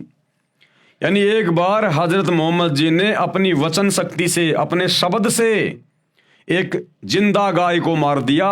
तलवार से नहीं मारा, अपने वचन से मारा, अपनी शब्द शक्ति से मारा। और उसके बाद जब वो गाय को जिंदा करने लगे तो गाय जिंदा नहीं हो पाई, उनकी बैटरी डिस्चार्ज हो गई, शब्द शक्ति नहीं रही। अब हजारों आदमी देखने वाले, पैगंबर की बेइज्जती हो रही है, पैगंबर के अनुयायी खड़े हैं, गाय जिंदा हो नहीं रही, सारे जंतर मंत्र बोल ली हजरत मोहम्मद ने। अब देखा ये तो बात बिगड़ जाएगी। उस समय हजरत मोहम्मद जी ने जो जिंदा बाबा के रूप में उनको काबा में वो कबीर परमात्मा मिला था, उनको याद किया, गुफा में जाके रो रो के अल्लाहु कबीर, अल्लाहु कबीर। अब मुसलमान भाई कहते ना अल्लाहु अकबर, अल्लाहु अकबर का मतलब होता है अल्लाहु कबीरू, अल्लाहु कबीर, अकबीर। उसको जाके याद किया, क्योंकि जिंदा बाबा के रूप में कबीर परमात्मा ने हजरत मोहम्मद को ये मंत्र दिया था, ये कलमा दिया था कि तू इसका जाप किया कर, अल्लाहु कबीर, अल्लाहु कबीर। तब उसने वहां जाकर उस अल्लाहु कबीर को याद किया, तब वो कबीर परमात्मा हजरत मोहम्मद जी के सामने प्रकट हुआ, उसी जिंदा बाबा के रूप में, केवल उन्हीं को दिखाई दे रहा था, और कहा कि ए हजरत मोहम्मद, मैं इस गाय को जिंदा कर रहा हूं अपनी वचन से, अपनी शक्ति से, और दुनिया को लगेगा कि तू जिंदा कर रहा है, क्योंकि केवल हजरत मोहम्मद जी को ही दिखाई दे रहे थे परमात्मा। वो समर्थ है, चाहेगा उसको दिखाई देगा। तो परमेश्वर ने फिर उस मरी हुई गाय को अपने वचन से जिंदा किया, और लोगों को लगा कि हजरत मोहम्मद जी ने जिंदा कर दिया, हमारे नबी ने जिंदा कर दिया, और उनकी फिर से महिमा बन गई। क्योंकि परमात्मा चाहता कि लोग भक्ति पे लगे रहें, और ये शैतान, ये डुप्लीकेट अल्लाह चाहता है कि लोग भक्ति से बिल्कुल पीछे हट जाएं। ये चाहता ही नहीं भक्ति, शैतान को तो अंधेरा पसंद है, अंधेरा। वो चाहता कि ये उल्टी सीधी साधना करते रहें, मांस मिट्टी खाते रहें, और मेरे मुंह में जन्मते रहें, मरते रहें, आते रहें। और वो अल्लाह, वो कादिर अल्लाह, समर्थ अल्लाह, अल्लाहु कबीर चाहता है कि ये आत्माएं किसी भी तरह से भक्ति पे लगी रहें। और इस वर्तमान समय तक, जो वर्तमान में समय चल रहा है ना, ये भक्ति का युग है, ये भक्ति युग है। इस समय वो अल्लाह धरती पर संत रामपाल जी के रूप में बिल्कुल प्रत्यक्ष आया हुआ है। इस समय तक परमात्मा ने हम आत्माओं को धर्म से जोड़ के रखना था, हमारे को मनुष्य जन्म देने थे परमात्मा ने, और इस समय वो शत भक्ति देकर आज हमें पूर्ण मोक्ष का अधिकारी बना देगा, पूर्ण मोक्ष का अधिकारी। अन्यथा शैतान तो धरती से भक्ति का नामो निशान समाप्त करना चाहता है, नामो निशान। तो जैसे ही वो गाय जिंदा हुई, लोगों को लगा कि हजरत मोहम्मद जी ने जिंदा कर दी, हजरत मोहम्मद जी ने जिंदा कर दी, उनकी महिमा बन गई। अब हजरत मोहम्मद जी के शरीर छोड़कर जाने के 400-500 साल बाद में जो मुसलमान धर्म के जो ठेकेदार थे, जगह जगह जो इनकी जो संस्थाएं बन गई थी, इन्होंने एक निर्णय लिया कि क्यों ना हम उस दिन को मनाना शुरू कर दें यादगार के रूप में, जिस दिन हमारे नबी ने मरी हुई गाय को जिंदा किया था। तो सबने अपनी सहमति व्यक्त कर दी कि बहुत अच्छी बात है ये तो सभी लोगों ने क्या किया, जिस दिन हजरत मोहम्मद जी ने उस गाय को अपने वचन से मारा था और परमात्मा ने जिंदा किया था, उस दिन हजारों जगहों पर गाय काटने की शुरुआत कर दी कि इस बहाने हमारे को वो दिन याद रहेगा। तो हजारों जगह जहां जहां भी ये मुसलमान थे, इनकी जो संस्थाएं थी, वहां इन्होंने गाय काटनी शुरू कर दी। लेकिन ये गाय को खाया नहीं करते थे, मांस उस समय भी कोई नहीं खाता था, मुसलमान बड़ी नफरत करते थे। गाय को केवल काटना शुरू कर दिया उस दिन की याद बनाए रखने के लिए, और गाय को काट के फिर उसको जंगल में डाल के आ जाते थे। यह सिलसिला काफी लंबे समय तक चलता रहा। आगे चलकर एक समय भयंकर अकाल पड़ गया, अकाल, खाने को दाना भी नहीं मिल रहा लोगों को, और उसी समय उनका वो गाय काटने वाला दिन आ गया। अब हजारों जगह उन्होंने गाय काटी और जंगल में जाके फेंक के आ गए। अब जो लोग भूखे मर रहे थे मुसलमान, उन लोगों को खाने को कुछ नहीं मिल रहा था। अपनी जान बचाने के लिए वे लोग उस गाय का मांस उठाकर ले आए और उन्होंने पकाकर खाना शुरू कर दिया। अन्य लोगों ने, मुसलमानों ने देखा तो कहा ये तो बड़े निकम्मे आदमी हैं, इन्होंने तो अपना धर्म भ्रष्ट कर लिया, इन्होंने मांस खा लिया। ये सूचना उन्होंने अपने धर्म के ठेकेदारों को दी। अब इस प्रकार की सूचना जगह जगह से आने लग गई कि साहब वहां भी मांस खा लिया, वहां भी मांस खा लिया, वहां भी मांस खा लिया। अब कोई 2, 4, 5 होते तो उनको कोई सजा भी देते। सबको पकड़ पकड़ के लेके आ गए वो गांव वाले कि साहब देखो इसने मांस खाया, उस गाय का इसने मांस खाया। अब धर्म के ठेकेदारों ने देखा ये तो हजारों आदमी हैं, 1-2 को सजा दे दें, हजारों को कैसे दें, तो बात बिगड़ेगी। तो बाद में उन्होंने आपस में सलाह मशवरा किया और कहा कि भाई ऐसा है, हमने जब गाय काटी थी ना, हमने कलमा पढ़ा था, और कलमा पढ़ने के बाद में वो प्रसाद बन गया था, प्रसाद, मांस नहीं रहा, और उसको खाने से कोई पाप नहीं लगा। इस प्रकार फिर आगे चलकर ये बिजली पूरे मुसलमान समाज में गिर गई, पूरे मुसलमान समाज में। फिर तो ये परंपरा बन गई, रिवाज बन गया, कोई भी जानवर काटो कलमा पढ़ के, और कह दिया कि अब तो ये प्रसाद बन गया। अरे नालायकों, अपने बच्चों को काटो ना देखे। अगर ये कलमा पढ़ने से अगर मांस अगर प्रसाद बन रहा है और उसकी रूह जन्नत में जा रही है, ये मुल्ला मौलवी जब ये काटते हैं ये कलमा पढ़ के किसी भी जानवर को, तो कहते हैं हे अल्लाह, इसकी रूह को, इसकी आत्मा को जन्नत में जगह देना। जैसे अल्लाह इनके बाप का नौकर है कोई, जो जैसा ये कहेंगे अल्लाह वैसा ही करेगा। ये मनमुखी सोच है, मनमुखी धारणा। अगर इसी प्रकार कलमा पढ़ के अल्लाह से पुकार करके अगर किसी की गर्दन काटने से जन्नत मिलती है, तो पूरा मुसलमान समाज मस्जिदों में धक्के क्यों खा रहा है? जन्नत के लिए। काबा में क्यों जाता है? हज करने क्यों जाता है? जन्नत के लिए। अगर ऐसे ही जन्नत मिलती है तो अपने परिवार वालों की गर्दन काट कलमा पढ़ के, और उनके शरीर को तो खा ले प्रसाद समझ के कि ये तो प्रसाद बन गया, उसको तो प्रसाद समझ के खा ले, और आत्मा उसकी जन्नत में चली गई। अरे जन्नत के लिए तो भक्ति कर रहे हैं, तो इससे अच्छा मौका और क्या? जब तुम जानवरों को जन्नत में भेज रहे हो और उसके शरीर को प्रसाद बना के खा रहे हो, तो अपने बच्चों को काट काट के खाओ ना। तुम काटोगे, कलमा पढ़ोगे, आत्मा तो उसकी जन्नत में चली गई, और बाकी बच गया उसका शरीर, उसको पका पका के खाओ अपने घर पे। तो ये ड्रामेबाजी है, ड्रामेबाजी। ये नहीं चलेगी उस अल्लाह के दरबार में। तुमने उस दरगाह का महल नहीं देखा, धर्मराज के तिल तिल का लेखा। तो एक छोटा सा सत्संग गुरुदेव भगवान इस कादिर अल्लाह के मुकम्मल से कि किस प्रकार से मुसलमान धर्म में ये मांस खाने की शुरुआत हुई शैतान की प्रेरणा से, सुनिएगा। परमात्मा ने कहा क्या हुआ कि जब हजरत मोहम्मद जी ने वह गाय मार दी वतन तय पर जीवित ना हुई, अपने सारे कलमे कलमे पढ़ लिए उसने, तब कहते हैं मुझे याद किया कि हे जिंदा रूप वो परमात्मा मेरी मदद करो, मेरी इज्जत रखो। कहते हैं हम शब्द स्वरूपी बेग गया रे, तुरंत पहुंच गए हम, और मुई गऊ हम तत्काल जवाई।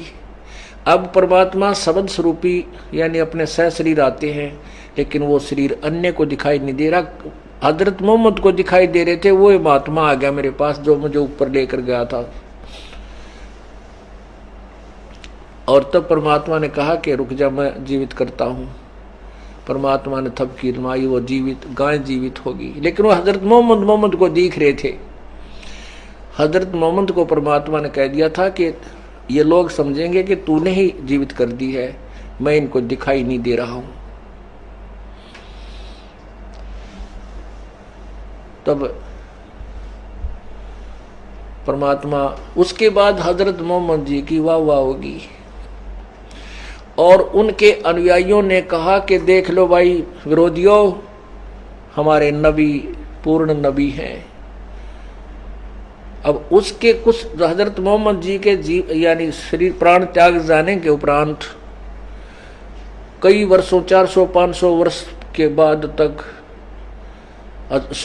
कुछ दिनों के बाद कुछ मुसलमान लोगों ने इकट्ठा होकर के एक स्कीम बनाई कि भी हमारे हजरत मोहम्मद जी ने जिस दिन गाय मार कर जीवित की थी उस दिन को मनाया करेंगे।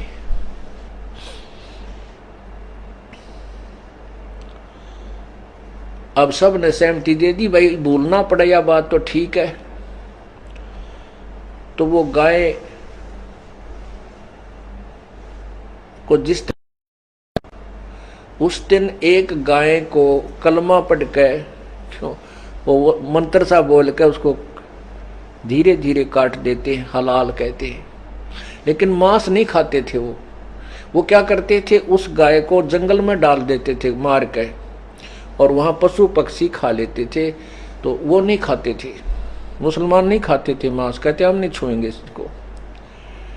कुछ वर्षों के बाद क्या हुआ कि अकाल गिर गया, दुर्भिक्ष पड़ गया, बहुत ज्यादा अन्न रहा नहीं। और उसी दौरान वो दिन आ गया जिस दिन हजरत मोहम्मद जी ने गाय जीवित की थी वचन से मार के। तो उन्होंने उस गाय को हलाल करके और जंगल में डाल दिया। उसमें भूख मरी चल रही थी।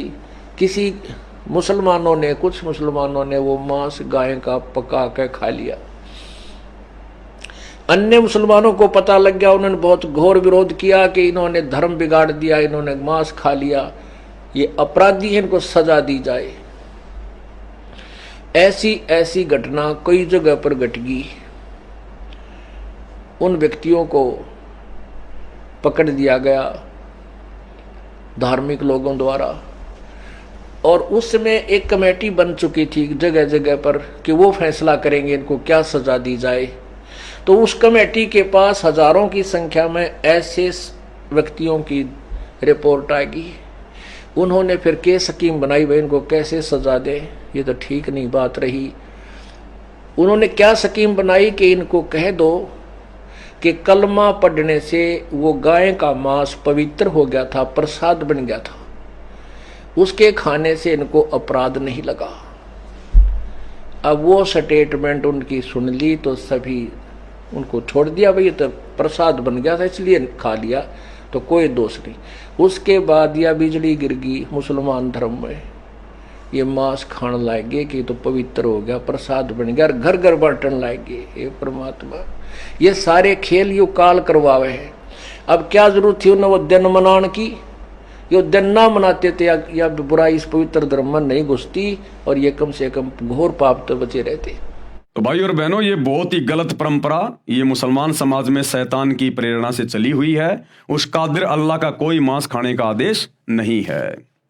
तो कहते मारी गऊ शब्द के तीरम, ऐसे थे मोहम्मद पीरम, और शब्दें फिर जीवाई हंसा, राख्या मांस नहीं बाख्या, ऐसे पीर मोहम्मद भाई।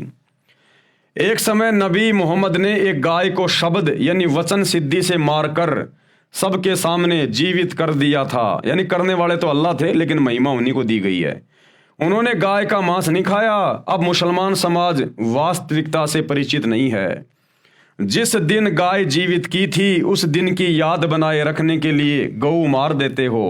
आप जीवित नहीं कर सकते तो मारने के भी अधिकारी नहीं हो। ऐ मुसलमानों, ऐ मुल्ला मौलवियों, अगर तुम गाय को जीवित करने के अधिकारी नहीं हो तो तुम मारने के भी अधिकारी नहीं हो। तुम कहते हो कि हमारे नबी ने गाय को मार दिया था, तो तुम्हारे नबी ने तो गाय को जीवित भी कर दिया था। तुम करके दिखाओ ना। अगर तुम जीवित करने के अधिकारी नहीं हो तो फिर तुम किसी को मारने के भी अधिकारी नहीं हो। आप मांस को प्रसाद रूप जानकर खाते तथा खिलाते हो। आप खुद भी पाप के भागी बनते हो तथा अपने अनुयायियों को भी गुमराह कर रहे हो। आप दोजक यानी नरक के पात्र बन रहे हो। अब सूक्ष्म वेद में, उस पवित्र कबीर सागर में, जो कि सूक्ष्म वेद है, 5वां वेद है, और आदरणीय गरीबदास जी की वाणियां सूक्ष्म वेद, इनमें परमेश्वर की तरफ से क्या आदेश है मांस खाने या ना खाने के विषय में, और जो लोग मांस खाते हैं उनके विषय में। कबीर मांस आहारी मानव प्रत्यक्ष राक्षस जानी, यानी जो मांस भक्षण करता है किसी भी जानवर का, वो तो प्रत्यक्ष राक्षस है, राक्षस। कबीर मांस आहारी मान ई, प्रत्यक्ष राक्षस जानी, ताकि संगति मति हरे, होए भक्ति में आनी। ऐसे दुष्ट नीच प्रवृत्ति के, राक्षस प्रवृत्ति के लोगों की तो संगति भी नहीं करनी चाहिए।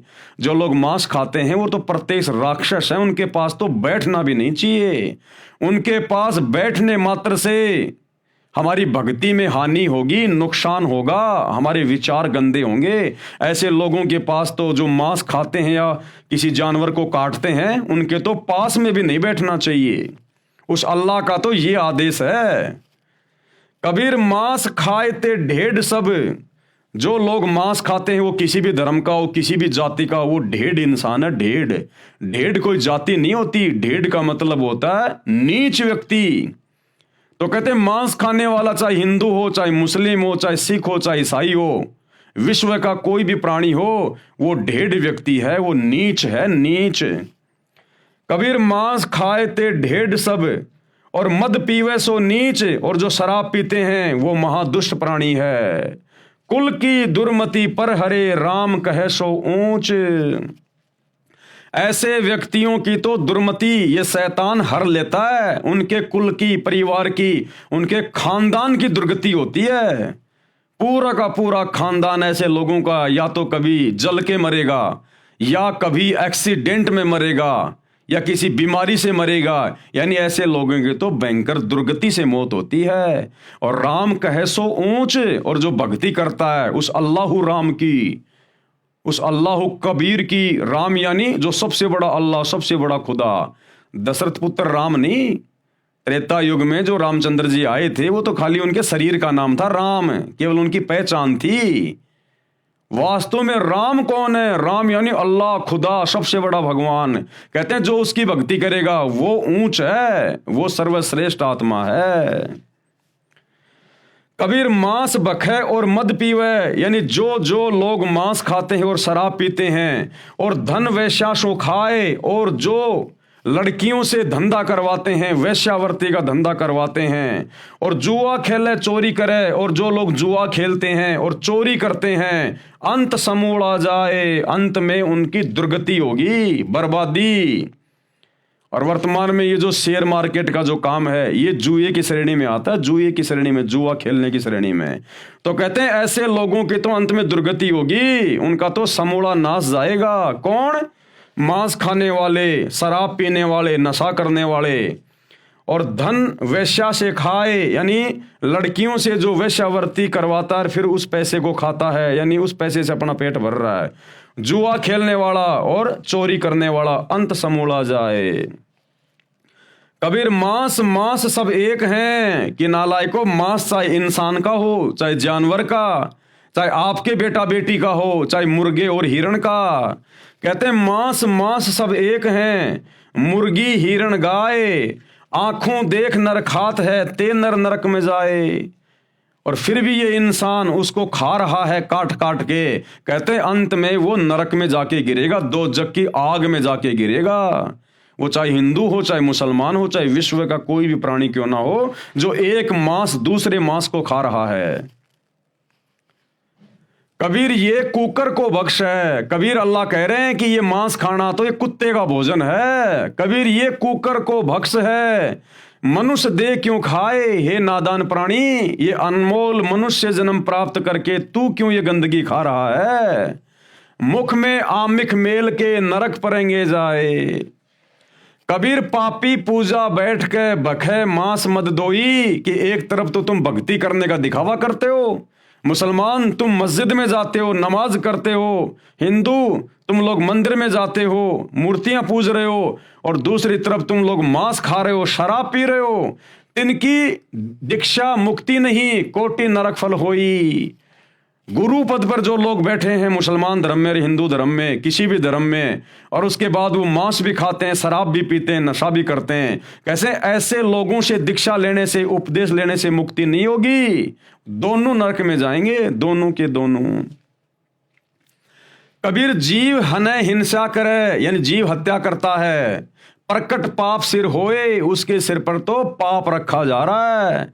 निगम पुनि ऐसे पाप ते भिस्त गया नहीं कोई, ऐसे कुकर्म करने वाले आज तक तो कभी स्वर्ग में गए नहीं जन्नत में गए नहीं। अल्लाह कबीर कह रहा है कि ऐसे कुकर्म करने वाले जीव हत्या करने वाले आज तक कभी भी भिस्त में नहीं गए स्वर्ग में नहीं गए, उनके सिर पर तो पाप की गठरी रखी है। कबीर तिल भर मछली खाए के कोटि गऊ दे दान। कबीर अल्लाह कह रहा है कि अगर किसी ने तिल भर भी मछली खा ली यानी तिल भर भी मांस खा लिया, चाहे तुम 1 करोड़ गाय दान कर दो तुम्हारा वो पाप नहीं उतर सकता। अब सोचिए जो लोग रोजाना मांस खा रहे हैं बकरे बकरे काट के मुर्गियां काट के, उनके साथ में क्या बीतेगी। उस अल्लाह कबीर का तो ये आदेश है कि तिल भर मछली खाए के, तिल के दाने जितने भी अगर आपने मछली खा ली कोई भी मांस का टुकड़ा खा लिया, चाहे तुम 1 करोड़ गाय दान कर दो तुम्हारा वो पाप नहीं उतरेगा। और काशी करोत ले मरे तो भी नरक निदान, भले फिर तुम काशी में करोत लेके मर जाना तुम्हारा वो पाप नहीं उतरेगा। एक समय हिंदू धर्म के पंडितों ने ब्राह्मणों ने एक कुक्रम शुरू कर दिया धन कमाने के लिए। इन्होंने कहा कि भगवान विष्णु की तरफ से हमारे को एक आदेश आया है। इन्होंने आरा लगा दिया वहां पर काशी में, जैसे वो लकड़ी काटने का आता ना था ऐसा, और कहा कि जो अपनी गर्दन कटवाएगा यहां आकर वो सीधा स्वर्ग में जाएगा बैकुंठ में जाएगा। तो जो बेचारे श्रद्धालु थे उस समय बेचारे अनपढ़ हुआ करते थे, इन पंडितों पर मुल्ला मौलवियों पर आंख बंद करके विश्वास किया करते थे। तो उन बुजुर्गों ने कहा कि बेटाओ देखो वैसे भी हमारी मृत्यु का दिन आ गया, हम बुजुर्ग हो गए, और क्यों ना हम वहां पर काशी में जाके वो करोत लेके अपना शरीर त्याग दें, हमारी गति हो जाए।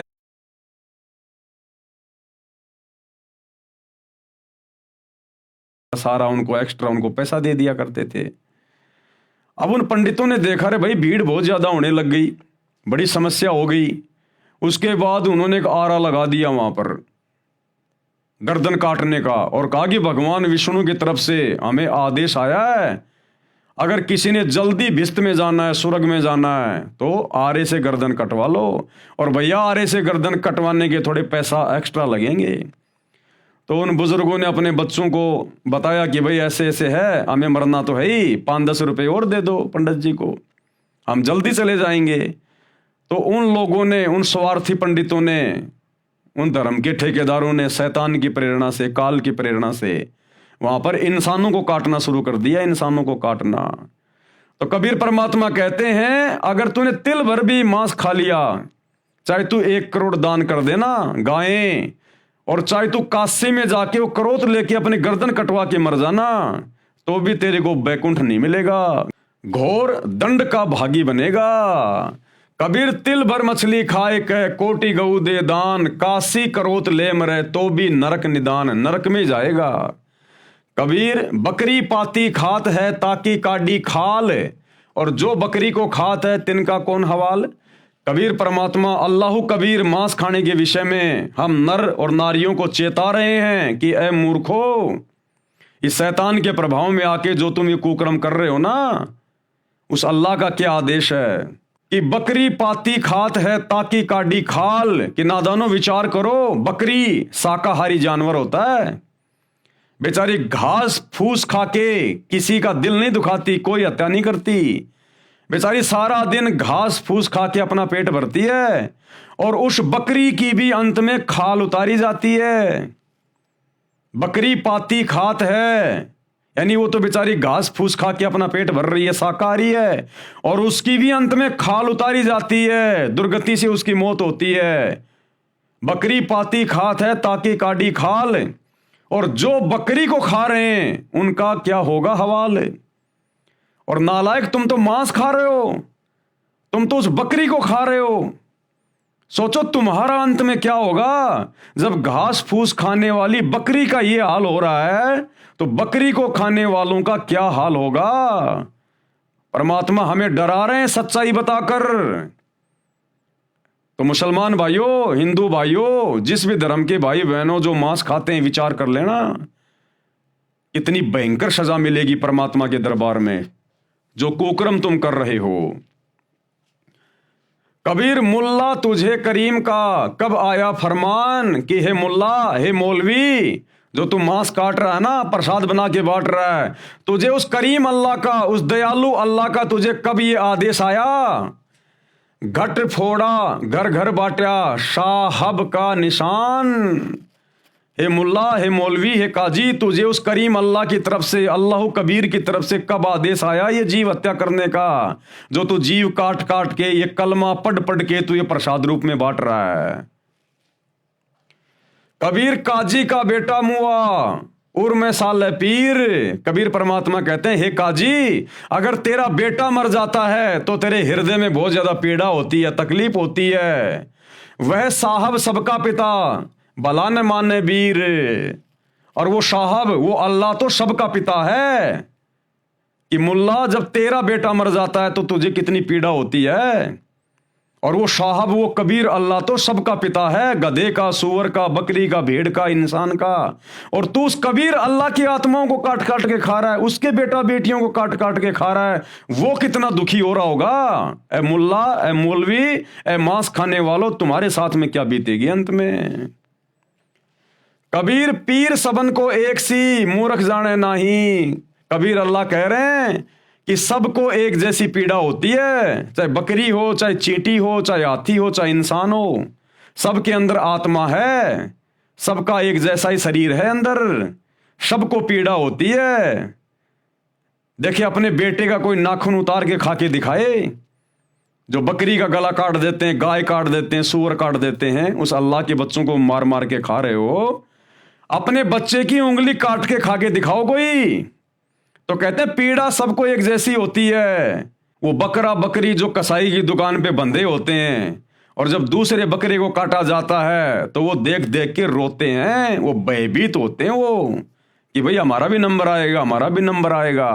और जब उनको काटा जाता है तो क्या वो चिल्लाते नहीं, क्या वो तड़पते नहीं है, क्या उनको दर्द नहीं होता है। तो परमेश्वर हमें जगा रहे हैं मूर्खों को जो शैतान के प्रभाव में है। कबीर पीर यानी पीड़ा सभी को एक सी मूर्ख जाने नहीं, लेकिन जो मूर्ख है, जो मंद बुद्धि है, जो शैतान के प्रभाव में है, वो इन बातों को नहीं जान पाता। अपना गला कटाए के क्यों न बसो भिस्त के माही। अगर इसी प्रकार से कलमा पढ़कर अगर किसी की गर्दन काटने से अगर उसको भिस्त में जगह मिल रही है, वो आत्मा अगर जन्नत में जा रही है, तो नालायक अपना खुद का गला क्यों नहीं काट रहा तू। अरे जाना तो तूने भी जन्नत में ही है, भिस्त में ही है। मंदिर मस्जिदों में तुम भी तो धक्के वहीं के लिए खा रहे हो। अगर इसी प्रकार से अगर भिस्त मिलता है, स्वर्ग मिलता है, जन्नत मिलती है, तो नालायक अपना भी गर्दन काट और अपने परिवार की भी काट है। कबीर मुर्गी मुल्ला से कहे जब करत है क्यों ही। वो मुर्गी यानी कोई भी जानवर जब वो काटता है तो वो मुर्गी उस मुल्ला से कह रही है कि मुझे जबरन क्यों मार रहा है, मुझे क्यों मार रहा है। साहब लेखा मांगसी संकट पड़ी है तो ही। अरे वो परमात्मा, वो साहेब, वो अल्लाह जब तू शरीर छोड़ के जाएगा वो हिसाब लेगा कि तूने मेरी आत्माओं को क्यों मारा, तेरे को किसने अधिकार दिया, तूने क्यों मांस खाया। कहते हैं उस समय तेरे लेने के देने पड़ जाएंगे मुल्ला। उस समय क्या जवाब देगा उस दरगाह में? तुमने उस दरगाह का महल नहीं देखा, धर्मराज का तिल तिल का लेखा। तो वो मुर्गी उस मुल्ला से कह रही है कि बेटा वहां तेरे लेने देने पड़ जाएंगे, अल्लाह के सामने तू क्या जवाब देगा फिर। कबीर जोर करी जब है करे, यानी जबरदस्ती करके और तुम उनकी हत्या कर रहे हो, और मुख से कहे हलाल कि हमने तो इनको हलाल कर दिया, हलाल कर दिया। अरे साहब लेखा मांगसी तब होसी कौन हवाल।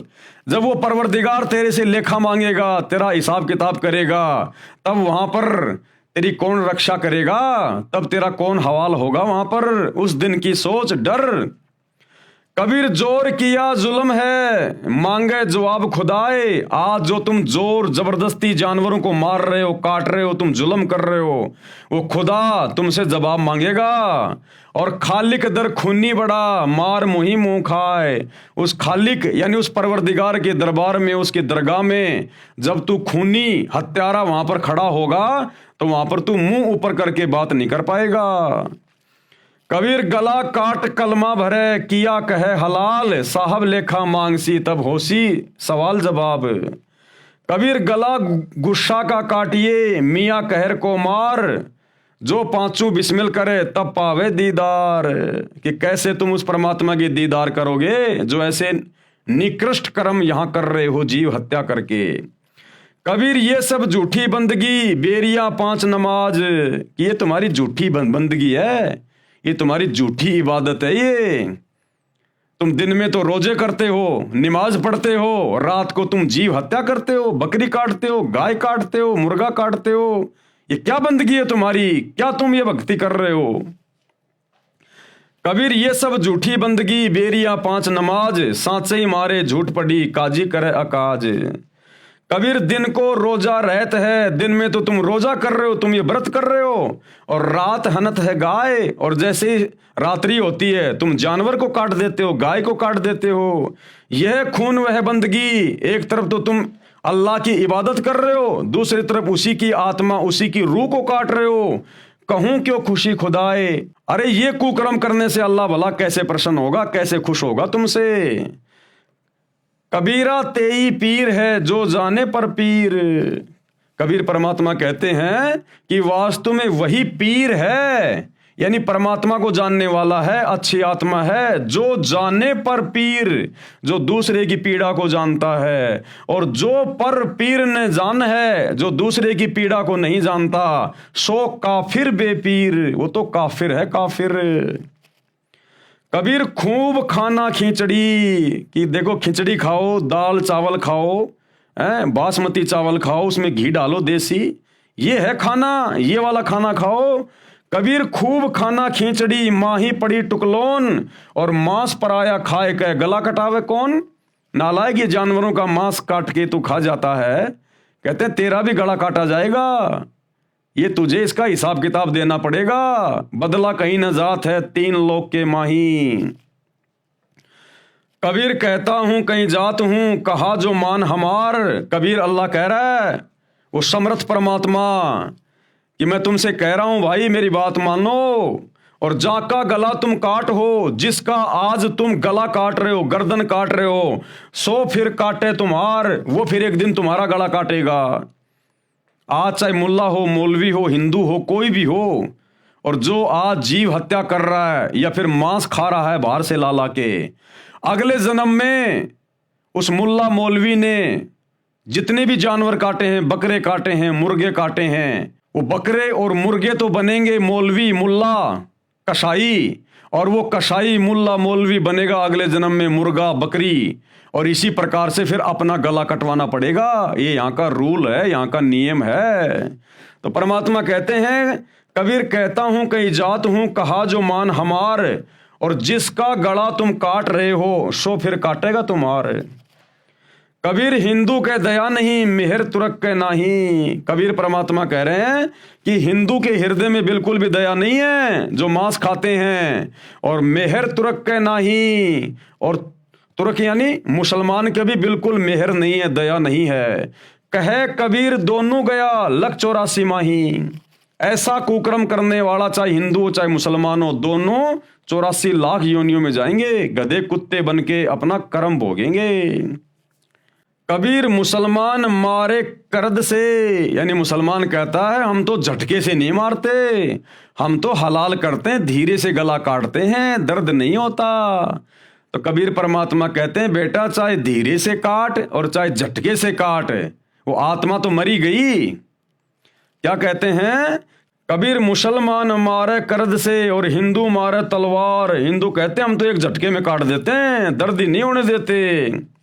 और कहे कबीर दोनों मिले जहे जम के द्वार। कहते हैं चाहे धीरे मारो चाहे झटके से मारो, चाहे हलाल करो चाहे तलवार मारो, तुम दोनों के दोनों नालायक परमात्मा के दरबार में नीची गर्दन करके खड़े होगे।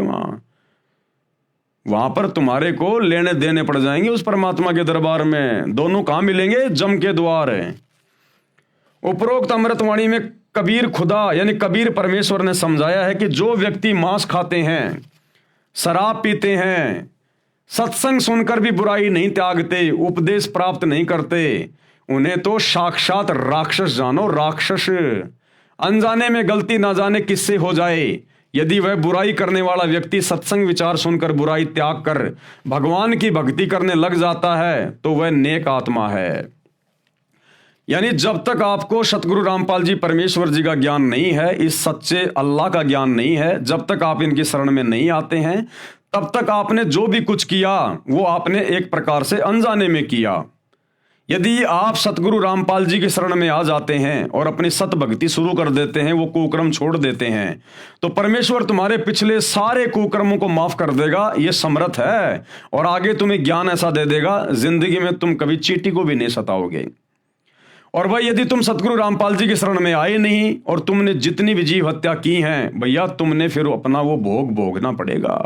उतनी बार तुमने वो जानवर बनने पड़ेंगे जितने जानवरों के तुमने गले काटे हैं। वह चाहे किसी भी जाति व धर्म का हो, जो मांस आहार तथा सुरापान त्याग कर यानी नशा करना छोड़कर प्रभु भक्ति नहीं करता, वह तो ढेढ़ यानी नीच व्यक्ति है। मांस खाए ते ढेढ़ सब और मद पीवे सो नीच। चाहे किसी जातीय धर्म का हो, भावार्थ है कि उच्च कर्म करने वाला उच्च है तथा नीच कर्म करने वाला नीच है। जातीय धर्म विशेष में जन्म मात्र से ऊंच नीच नहीं होता। अगर कोई ब्राह्मण ये कहता कि मैं तो ऊंची जाति का हूं, और अगर वो मांस खाता है, शराब पीता है, जुआ खेलता है, चोरी करता है, झूठ बोलता है, तो वो सबसे बड़ा नीच है, सबसे बड़ा नीच है। और जिसको लोग नीच समझते हैं, छोटी जाति वाले, वो अगर ये जीव हत्या करना छोड़कर मांस वगैरह नहीं खाता, शराब नहीं पीता, चोरी जारी नहीं करता और भगवान की भक्ति करता है, तो उस ब्राह्मण से लाख गुना ऊंच है वो, लाख गुना ऊंच। यानी जाति से कोई ऊंचा नीचा नहीं होता, कर्मों से लोग ऊंचे नीचे होते हैं। जाति या धर्म विशेष में जन्म मात्र से ऊंच नीच नहीं होता। जिन भक्तों ने उपदेश ले रखा है, अब देखो भाई और बहनों ध्यान से सुनना, आप और हम जितने भी सतगुरु रामपाल जी परमेश्वर जी के इस अल्लाह कबीर के फॉलोवर हैं, भगत हैं, हमारे लिए परमात्मा कितनी अच्छी शिक्षा दे रहे हैं। क्या कह रहे हैं गुरुदेव? ये जितने भी प्रकार के लोग जो इस प्रकार के कुकर्म कर रहे हैं ना, ये कोई मांस खा रहा है, कोई शराब पी रहा है, कोई बीड़ी पी रहा है, कोई हुक्का पी रहा है, कोई तमाकू पी रहा है, कोई राजनीति कर रहा है, हमें गुरुदेव भगवान ने, अल्लाह कबीर ने ऐसे लोगों के पास में बैठने से भी मना किया है। क्या कह रहे हैं? जिन साधकों ने यानी भक्तों ने उपदेश ले रखा है, उन्हें उपरोक्त प्रकार के बुराई करने वालों के पास नहीं बैठना चाहिए, जिससे आपकी भक्ति में बाधा पड़ेगी। अब बताओ भाई, सतलोक आश्रमों से जुड़े हुए भाई बंधु, गुरुदेव का परिवार, उनके बेटा बेटी, भाई बंधु, रिश्तेदार, अब बताओ, इन लोगों ने आनंदपाल जैसे गुंडों की सीबीआई जांच करवाई, उनके साथ में बैठे उनके धरनों पर, उनकी रैलियों में। हरियाणा के जाट आरक्षण में लाखों भक्तों को जाटों के धरने पे बैठाया, करोड़ों रुपया भक्तों का चंदे के रूप में दिया। अब बताओ भाई और बहनों, गुरुदेव के दोनों लड़के जाट महासभा में जाके जाटों की धर्मशाला का उद्घाटन कर रहे हैं, नेताओं के साथ बैठ के खा रहे हैं, पी रहे हैं। अरे वो तो जगत के लोग हैं भैया, वो तो मांस भी खाते हैं, शराब भी पीते हैं। उक्का तो हरियाणा के जाटों का कभी बंद ही नहीं होता। और गुरुदेव मना कर रहे हैं कि भक्तों ने ऐसे लोगों के पास में बैठना ही नहीं चाहिए जो मांस खाते हैं, शराब पीते हैं, तम्बाकू पीते हैं, नहीं तो तुम्हारी भक्ति बिगड़ेगी। ये आदेश हो गया भगवान का। तो सोचिए आप और हम सत्सेवक भाई बहन जिनको गुरुदेव ने साथ संगति से जोड़ दिया, हम तो ऐसे लोगों की शक्ल देखना भी पसंद नहीं करते। और गुरुदेव का परिवार और ये लाखों की संगत जो आश्रमों से जुड़ी है, ये नादानी में ऐसे जगत वाले लोगों की गोद में जाके बैठ रही है। तो सोचिए कितने बड़े पापी हैं ये लोग, अपने गुरु की अवहेलना कर रहे हैं, उनके वचन की अवहेलना कर रहे हैं, कादिर कबीर परमेश्वर के वचन की अवहेलना कर रहे हैं। क्या बीतेगी इनके साथ में। जिन भक्तों ने उपदेश ले रखा है उन्हें उपरोक्त प्रकार के बुराई करने वालों के पास नहीं बैठना चाहिए, जिससे आपकी भक्ति में बाधा पड़ेगी। जो व्यक्ति मांस भक्षण करते हैं, शराब पीते हैं, जो स्त्री वेश्यावर्ती करती है तथा जो व्यक्ति उससे व्यवसाय करवाकर वेश्या से धन प्राप्त करते हैं और जुआ खेलते हैं तथा चोरी करते हैं, समझाने से भी नहीं मानते, वह तो महापाप के भागी हैं तथा घोर नरक में गिरेंगे। मांस चाहे गाय, हिरण तथा मुर्गी आदि आदि किसी भी प्राणी का है, जो व्यक्ति मांस खाते हैं वे नरक के भागी हैं। जो व्यक्ति अनजाने में मांस खाते हैं, जैसे आप किसी रिश्तेदारी में गए, आपको पता ही नहीं लगा कि सब्जी है या मांस, आपने खा लिया, तो आपको दोष नहीं है, परंतु आगे से अति सावधान रहना है। अगर धोखे से अगर किसी भगत को या किसी व्यक्ति को अगर कोई मांस खिला दे सब्जी के बहाने, या किसी कोल्ड ड्रिंक में शराब डाल के पिला दे, बियर डाल के पिला दे धोखे से, और यदि आपने मांस खा लिया, वो शराब पी ली यदि आपने धोखे से, भले आपने सतगुरु रामपाल जी से उपदेश ले रखा है, और यदि आपके साथ में किसी ने धोखा कर दिया इस प्रकार से, तो आपकी मर्यादा खंडित नहीं है, आपका नाम खंडित नहीं है। लेकिन आगे से उन लोगों की, उन दुष्टों की शक्ल भी नहीं देखनी हमने। आगे से हमने अति सावधान रहना है, अति सावधान। तो परमात्मा हमें भी कुछ सावधानियां बता रहे हैं। तो आपको दोष नहीं है, परंतु आगे से अति सावधान रहना है। जो व्यक्ति आंखों देखकर भी खा जाते हैं वे दोषी हैं, और जिनको पता है कि सामने तेरे मांस परोसा जा रहा है, तेरे सामने ये बियर की बोतल ला के रख दी और उनके साथ बैठ के खा रहा पी रहा है, वो परमात्मा के दोषी हैं। जो व्यक्ति आंखों देखकर भी खा जाते हैं वे दोषी हैं। ये मांस तो कुत्ते का आहार है, ये तो कुत्ते का भोजन है, मनुष्य शरीरधारी के लिए वर्जित है, यानी मना है। जो गुरुजन मांस भक्षण करते हैं तथा शराब पीते हैं, उनसे नाम दीक्षा प्राप्त करने वालों की मुक्ति नहीं होती, अपितु महान नरक के भागी होंगे। जो व्यक्ति जीव हिंसा करते हैं, चाहे गाय, सुअर, बकरी, मुर्गी, मनुष्य आदि किसी भी प्राणी को स्वार्थवश मारते हैं, वे महापापी हैं। भले ही जिन्होंने पूर्ण संत से पूर्ण परमात्मा का उपदेश भी प्राप्त है, वे कभी मुक्ति प्राप्त नहीं कर सकते। जरा सा यानी तिल के समान भी मांस खाकर भक्ति करता है, चाहे करोड़ गाय दान भी करता है, उस भगत की साधना भी व्यर्थ है। मांस आहारी व्यक्ति चाहे काशी में करोध से गर्दन छेदन भी करवा ले, वह भी नरक में जाएगा। नोट, अब ये काशी में एक करोध का सिस्टम क्या था गुरुदेव बता रहे हैं। काशी बनारस के हिंदुओं के स्वार्थी गुरुओं ने भगत समाज में भ्रम फैला रखा था कि जो काशी में मरता है वह स्वर्ग जाता है। अधिक भीड़ होने लगी, तब एक और घातक योजना बनाई। उसके तहत कहा कि जो जल्दी स्वर्ग जाना चाहता है उसके लिए गंगा पर एक करोत भगवान का भेजा हुआ आता है, उससे गर्दन कटवाने वालों के लिए स्वर्ग के दरवाजे खुले रहते हैं। उन स्वार्थी गुरुजनों ने मनुष्य हत्या के लिए एक हत्था खोल दिया। श्रद्धालु भक्तों ने आत्म कल्याण के लिए वहां गर्दन कटवाना भी स्वीकार कर लिया, परंतु ज्ञानहीन गुरुओं के द्वारा बताई साधना से भी कोई लाभ नहीं होता। इसलिए कहा है कि मांस खाने वाला चाहे कितनी भी भक्ति तथा पुण्य व दान तथा बलिदान करे, उसका कोई लाभ नहीं। बकरी पाती खात है, वाकी काडी खाल, और जो बकरी को खात है उसका कौन हवाल। बकरी जो आपने मार डाली वह तो घास फूस पत्ते आदि खाकर पेट भर रही थी। इस काल लोक में ऐसे शाकाहारी सरी पशु की भी हत्या हो गई, तो जो बकरी का मांस खाते हैं उनका तो अधिक बुरा हाल होगा।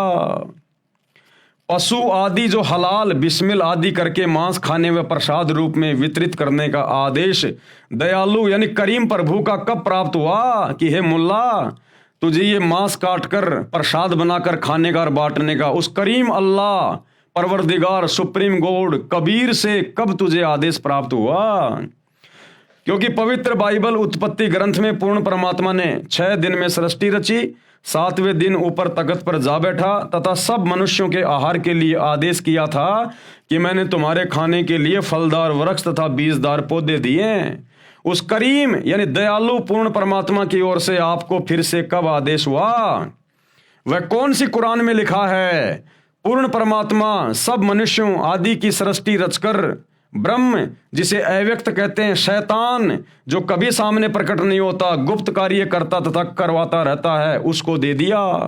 यानी 6 दिन में यहाँ की सृष्टि रच के यहाँ का सारा ये कार्यभार उस सुप्रीम गॉड ने इस डुप्लीकेट अल्लाह इस शैतान को दे दिया कि ले भैया ये मेरे आदेश हैं, ये मेरा फरमान है। अगर इस प्रकार से लोग मेरे वचन में रह के अपना भक्ति करेंगे, अपना काम धंधा करेंगे तो ठीक है, यदि मेरे वचन की उल्लंघना की तो फिर घोर दंड के भागी बनेंगे।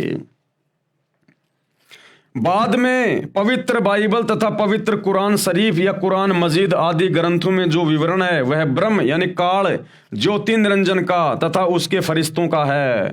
अगर उसके बाद कुरान मजीद में, कुरान शरीफ में या बाइबल में अगर कहीं पर मांस खाने का जिक्र है तो वो शैतान के फरिश्तों का है, उस करीम अल्लाह का नहीं है। या फिर भूत प्रेतों का है। करीम अर्थात दयालु पूर्ण ब्रह्म अल्लाह कबीर का नहीं है। उस पूर्ण ब्रह्म के आदेश की अवहेलना किसी भी फरिश्ते व ब्रह्म आदि के कहने से करने की सजा भोगनी पड़ेगी। और एक उदाहरण दे रहे हैं गुरुदेव भगवान कि परमात्मा के संविधान को तोड़कर जो व्यक्ति शैतान के संविधान को मानकर ये उल्टे काम करेगा, मांस खाएगा, शराब पिएगा, चोरी जारी करेगा, वो फिर कैसे सजा भोगेगा। एक उदाहरण दे रहे हैं गुरुदेव। उदाहरण, एक समय एक व्यक्ति की दोस्ती एक पुलिस थानेदार से हो गई। उस व्यक्ति ने अपने दोस्त थानेदार से कहा कि मेरा पड़ोसी मुझे बहुत परेशान करता है। थानेदार यानी एसएचओ ने कहा कि मार लठ, मैं आप निपट लूंगा। थानेदार दोस्त की आज्ञा का पालन करके उस व्यक्ति ने अपने पड़ोसी को लठ मारा। सिर में चोट लगने के कारण पड़ोसी की मृत्यु हो गई। उसी क्षेत्र का अधिकारी होने के कारण वह थाना प्रभारी अपने दोस्त को पकड़ कर लाया और कैद में डाल दिया तथा उस व्यक्ति को मृत्यु दंड मिला। उसका दोस्त थानेदार कुछ मदद नहीं कर सका, क्योंकि राजा का संविधान है कि यदि कोई किसी की हत्या करेगा तो उसे मृत्यु दंड प्राप्त होगा। उस नादान व्यक्ति ने अपने मित्र दरोगा की आज्ञा मानकर राजा का संविधान भंग कर दिया, जिससे जीवन से हाथ धो बैठा। यानी राजा का भारतीय संविधान है, अगर कोई किसी की हत्या करेगा तो उसको मृत्यु दंड मिलेगा। लेकिन उस व्यक्ति ने अपने दोस्त थानेदार के कहने से अपने पड़ोसी के सिर में लठ मार दिया और उसकी मृत्यु हो गई।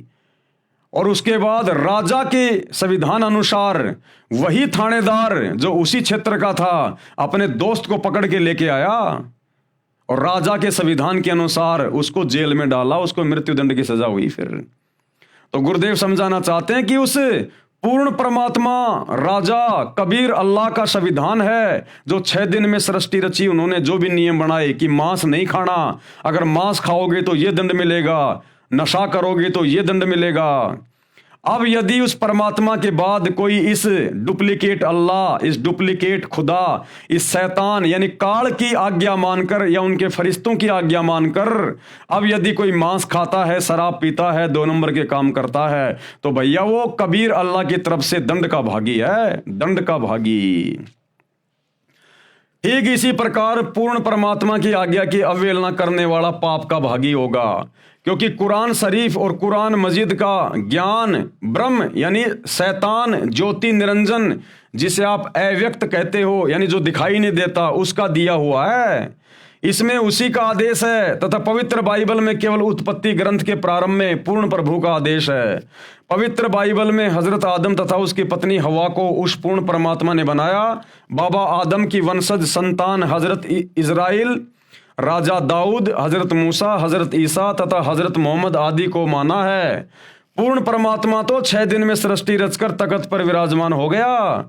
उसके बाद सभी कतेबों का यानी उन पुस्तकों का ज्ञान, कुरान शरीफ आदि का ज्ञान इस ब्रह्म यानी काल ज्योति निरंजन यानी शैतान का प्रदान किया हुआ है। पवित्र कुरान का ज्ञान दाता स्वयं कहता है यानी वो शैतान स्वयं कहता है कि पूर्ण परमात्मा जिसे करीम अल्लाह कहा जाता है उसका नाम कबीर है, वही पूजा के योग्य है। उसके तत्व ज्ञान व भक्ति विधि को किसी बाखबर यानी तत्वदर्शी संत से पता करो। इससे सिद्ध है कि जो ज्ञान कुरान शरीफ आदि का है वह पूर्ण प्रभु का नहीं है। जब काजी के पुत्र की मृत्यु हो जाती है तो काजी को कितना कष्ट होता है। पूर्ण ब्रह्म अल्लाह कबीर सबका पिता है, उसके प्राणियों को मारने वाले से अल्लाह खुश नहीं होता। दर्द सबको एक जैसा ही होता है। यदि बकरे आदि का गला काटकर हलाल किया कहते हो तो काजी तथा मुल्ला अपना गला छेदन करके हलाल किया क्यों नहीं कहते?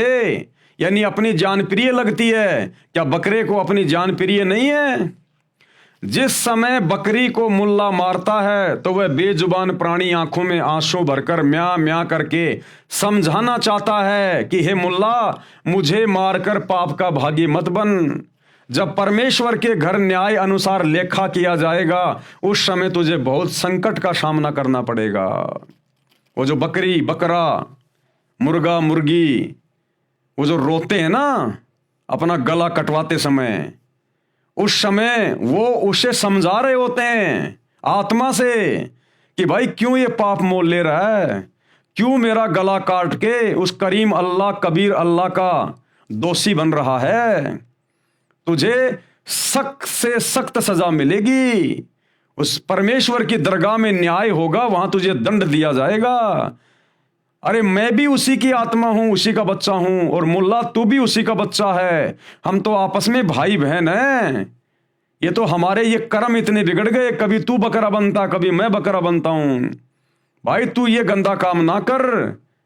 हमारा पिता जो सबका न्याय करता है, भाई वहां पर तू मुंह लटका के खड़ा होगा, तुझे घोर सजा मिलेगी। वो म्या म्या करने का मतलब होता है उस समय वो शिक्षा दे रहा होता है आत्मा से। तो भाई देख लो बहुत बुरी बनेगी। उस समय तुझे बहुत संकट का सामना करना पड़ेगा। जबरदस्ती निर्दयता से बकरी आदि प्राणी को मारते हो और कहते हो हलाल कर रहे हैं। इस दोगली नीति का आपको महाकष्ट भोगना पड़ेगा। काजी तथा मुल्ला व कोई भी जीव हत्या करने वाला व्यक्ति पूर्ण प्रभु के कानून का उल्लंघन कर रहा है, वह वहां धर्मराज के दरबार में खड़ा खड़ा पीटेगा। यदि हलाल ही करने का शौक है तो काम क्रोध लोभ मोह अहंकार इन विकारों को हलाल करो। 5 समय नमाज भी पढ़ते हो तथा रमजान के महीने में दिन में रोजे यानी व्रत भी रखते हो और शाम को गाय बकरी मुर्गी आदि को मारकर मांस खाते हो। एक तरफ तो परमात्मा की बंदगी करते हो, दूसरी ओर उसी के प्राणियों की हत्या करते हो। ऐसे प्रभु कैसे खुश होगा? अर्थात आप स्वयं भी पाप के भागी हो रहे हो तथा अनुयायियों यानी साबाओं को भी गुमराह करके दोषी होकर जहन्नुम में गिरोगे। कबीर परमेश्वर कह रहे हैं कि हे काजी हे मुल्ला, आप पीर यानी गुरु भी कहलाते हो। अरे पीर तो वो होता है जो दूसरे के दुख यानी पीड़ा को समझे, उसे संकट में गिरने से बचाए, किसी को कष्ट ना पहुंचाए। जो दूसरे के दुख में दुखी नहीं होता वह तो काफिर है यानी बेपीर है, निर्दयी है। वह पीर यानी गुरु कहलाने के योग्य नहीं है। उत्तम खाना नमकीन खिचड़ी है, उसे खाओ। दूसरे का गला काटने वाले को उसका बदला देना पड़ता है। ये जानकर समझदार व्यक्ति प्रतिफल में अपना गला नहीं कटाता। दोनों ही धर्मों के मार्गदर्शक यानी गुरु निर्दयी हो चुके हैं। हिंदुओं के गुरु कहते हैं कि हम तो एक झटके से बकरी आदि का गला छेदन करते हैं जिससे प्राणी को कष्ट नहीं होता, इसलिए हम दोषी नहीं हैं। तो फिर काटो अपने बेटा बेटी की गर्दन झटके से अगर दर्द नहीं होता है तो। तथा मुसलमान धर्म के मार्गदर्शक यानी गुरु मुल्ला मौलवी कहते हैं हम धीरे धीरे हलाल करते हैं जिस कारण हम दोषी नहीं हैं। परमात्मा कबीर साहिब जी ने कहा यदि आपका तथा आपके परिवार के सदस्यों का गला किसी भी विधि से काटा जाए तो आपको कैसा लगेगा। बात करते हैं पुण्य की और करते हैं घोर अधर्म, दोनों दीन नरक में पड़ी कुछ तो करो शर्म। कबीर परमेश्वर ने कहा हम मोहम्मद को शतलोक ले गया, इच्छा रूप वहां नहीं रही हो। कि मैं हजरत मोहम्मद को जब वो काबा में गया हुआ था हज करने के लिए, तब मैं उसको जिंदा बाबा के रूप में मिला था और उसको अपने शतलोक में लेकर गया था, लेकिन वो वहां नहीं रुका। हम मोहम्मद को शतलोक ले गया, इच्छा रूप वहां नहीं रही हो। उलट मोहम्मद महल पठाया, गुज बीरज एक कलमा लाया। तो परमेश्वर कबीर अल्लाह ने कहा कि मैंने वापस हजरत मोहम्मद को महल यानी उसके शरीर में छोड़ दी उसकी आत्मा, और गुज बीरज एक कलमा लाया, और वहां मैंने उसको एक कलमा दिया था, अल्लाहु कबीर कि तू ये नाम जाप किया कर। रोजा बंग निमाज दई रे, मैंने हजरत मोहम्मद को रोजा रखने के लिए कहा था, बंग के लिए कहा था और निमाज पढ़ने के लिए कहा था, और बिस्मिल की नई बात कही रे, ये जीव हत्या करने का मैंने कोई आदेश नहीं दिया। भावार्थ नबी मोहम्मद को मैं कबीर अल्लाह शतलोक लेकर गया था, परंतु वहां न रहने की इच्छा व्यक्त की, वापस मोहम्मद जी को शरीर में भेज दिया। नबी मोहम्मद जी को काल ब्रह्म से पर्दे के पीछे से जो आदेश मिला था, उस आदेश में काल ने भी रोजा बंग, ऊंची आवाज में प्रभु स्तुति करना तथा 5 समय की नमाज करना तो कहा था, परंतु गाय आदि प्राणियों को बिस्मिल करने यानी मारने को नहीं कहा। कुरान में बाद में फरिश्ते का आदेश लिखा है जो कि महापाप है। यानी परमेश्वर कह रहे हैं कि रोजा बंग नमाज दई रे, कि ये थोड़ी बहुत भक्ति करने के आदेश तो दिए गए थे हजरत मोहम्मद को, लेकिन बिस्मिल की नहीं बात कही रे, लेकिन ये गाय काटने की, हत्या करने की, ये हमने किसी प्रकार का कोई इनको आदेश नहीं दिया। ये तो शैतान ने और उसके फरिश्तों ने फिर ये आदेश आगे मुसलमान धर्म में दिया है। तो भाई जो लोग मांस खाते हैं ये उल्टे कर्म कर रहे हैं, जीव हत्या कर रहे हैं, और सच्चे खुदा की सच्ची इबादत ना करके इस डुप्लीकेट अल्लाह को, शैतान को ही अपना खुदा मान के जो मुसलमान भाई अपनी इबादत कर रहे हैं, भाई परमात्मा के दोषी बन रहे हो। परमात्मा के ये उस मालिक का संविधान धीरे धीरे आप लोगों की आंखों के सामने आ रहा है। ये मेरे वीडियो केवल आप लोगों तक जानकारी पहुंचाने के लिए हैं, बाकी आपको विशेष जानकारी आपको सतगुरु रामपाल जी के सत्संगों से प्राप्त होगी। आपकी आत्मा पे विशेष चोट लगेगी, प्रभाव पड़ेगा, आपका हृदय परिवर्तित होगा जब आप सतगुरु रामपाल जी के मुख कमल से उनके सत्संग सुनना शुरू करोगे। ये हमारे द्वारा वीडियो बनाना तो केवल एक नॉलेज मात्र है, एक संदेशा है आप लोगों तक पहुंचा रहे हैं कि आप लोग सतगुरु रामपाल जी के सत्संग सुनना शुरू करें। आगे भाई और बहनों, कल हम देखेंगे पवित्र ग्रंथ कुरान में प्रवेश से पहले ये जो 6 वीडियो बने हैं, ये 6 वीडियो तो एकमात्र भूमिका बनी है, भूमिका मुसलमान भाइयों को समझाने के लिए कि तुम्हारी कुरान शरीफ क्या कहती है, बाइबल क्या कहती है, कुरान मजीद क्या कहती है, अल्लाह कौन है, शैतान कौन है, मांस खाने का आदेश अल्लाह का है या शैतान का है, सच्ची भक्ति क्या है, सच्ची इबादत क्या है। ये केवल एक भूमिका बनी है अभी तक जो 6 वीडियो बने हैं। कल जो 7वां वीडियो आप देखेंगे रात्रि 8 बजे, तो परमेश्वर कह रहे हैं पवित्र ग्रंथ कुरान में प्रवेश करने से पहले ये आगे का जो ज्ञान है मुसलमान धर्म की पुस्तकों का, ये कल से शुरू होगा, कल से। तो सभी भाई बहन कल रात्रि 8 बजे दास के Facebook page Pawan Das is live के ऊपर लाइव जुड़ें। तब तक गुरुदेव भगवान हम सबको आज्ञा दें, इजाजत दें, सद्बुद्धि दें, आशीर्वाद दें। बंदी छोड़ अल्लाहु कबीर, सतगुरु रामपाल जी परमेश्वर की जय हो।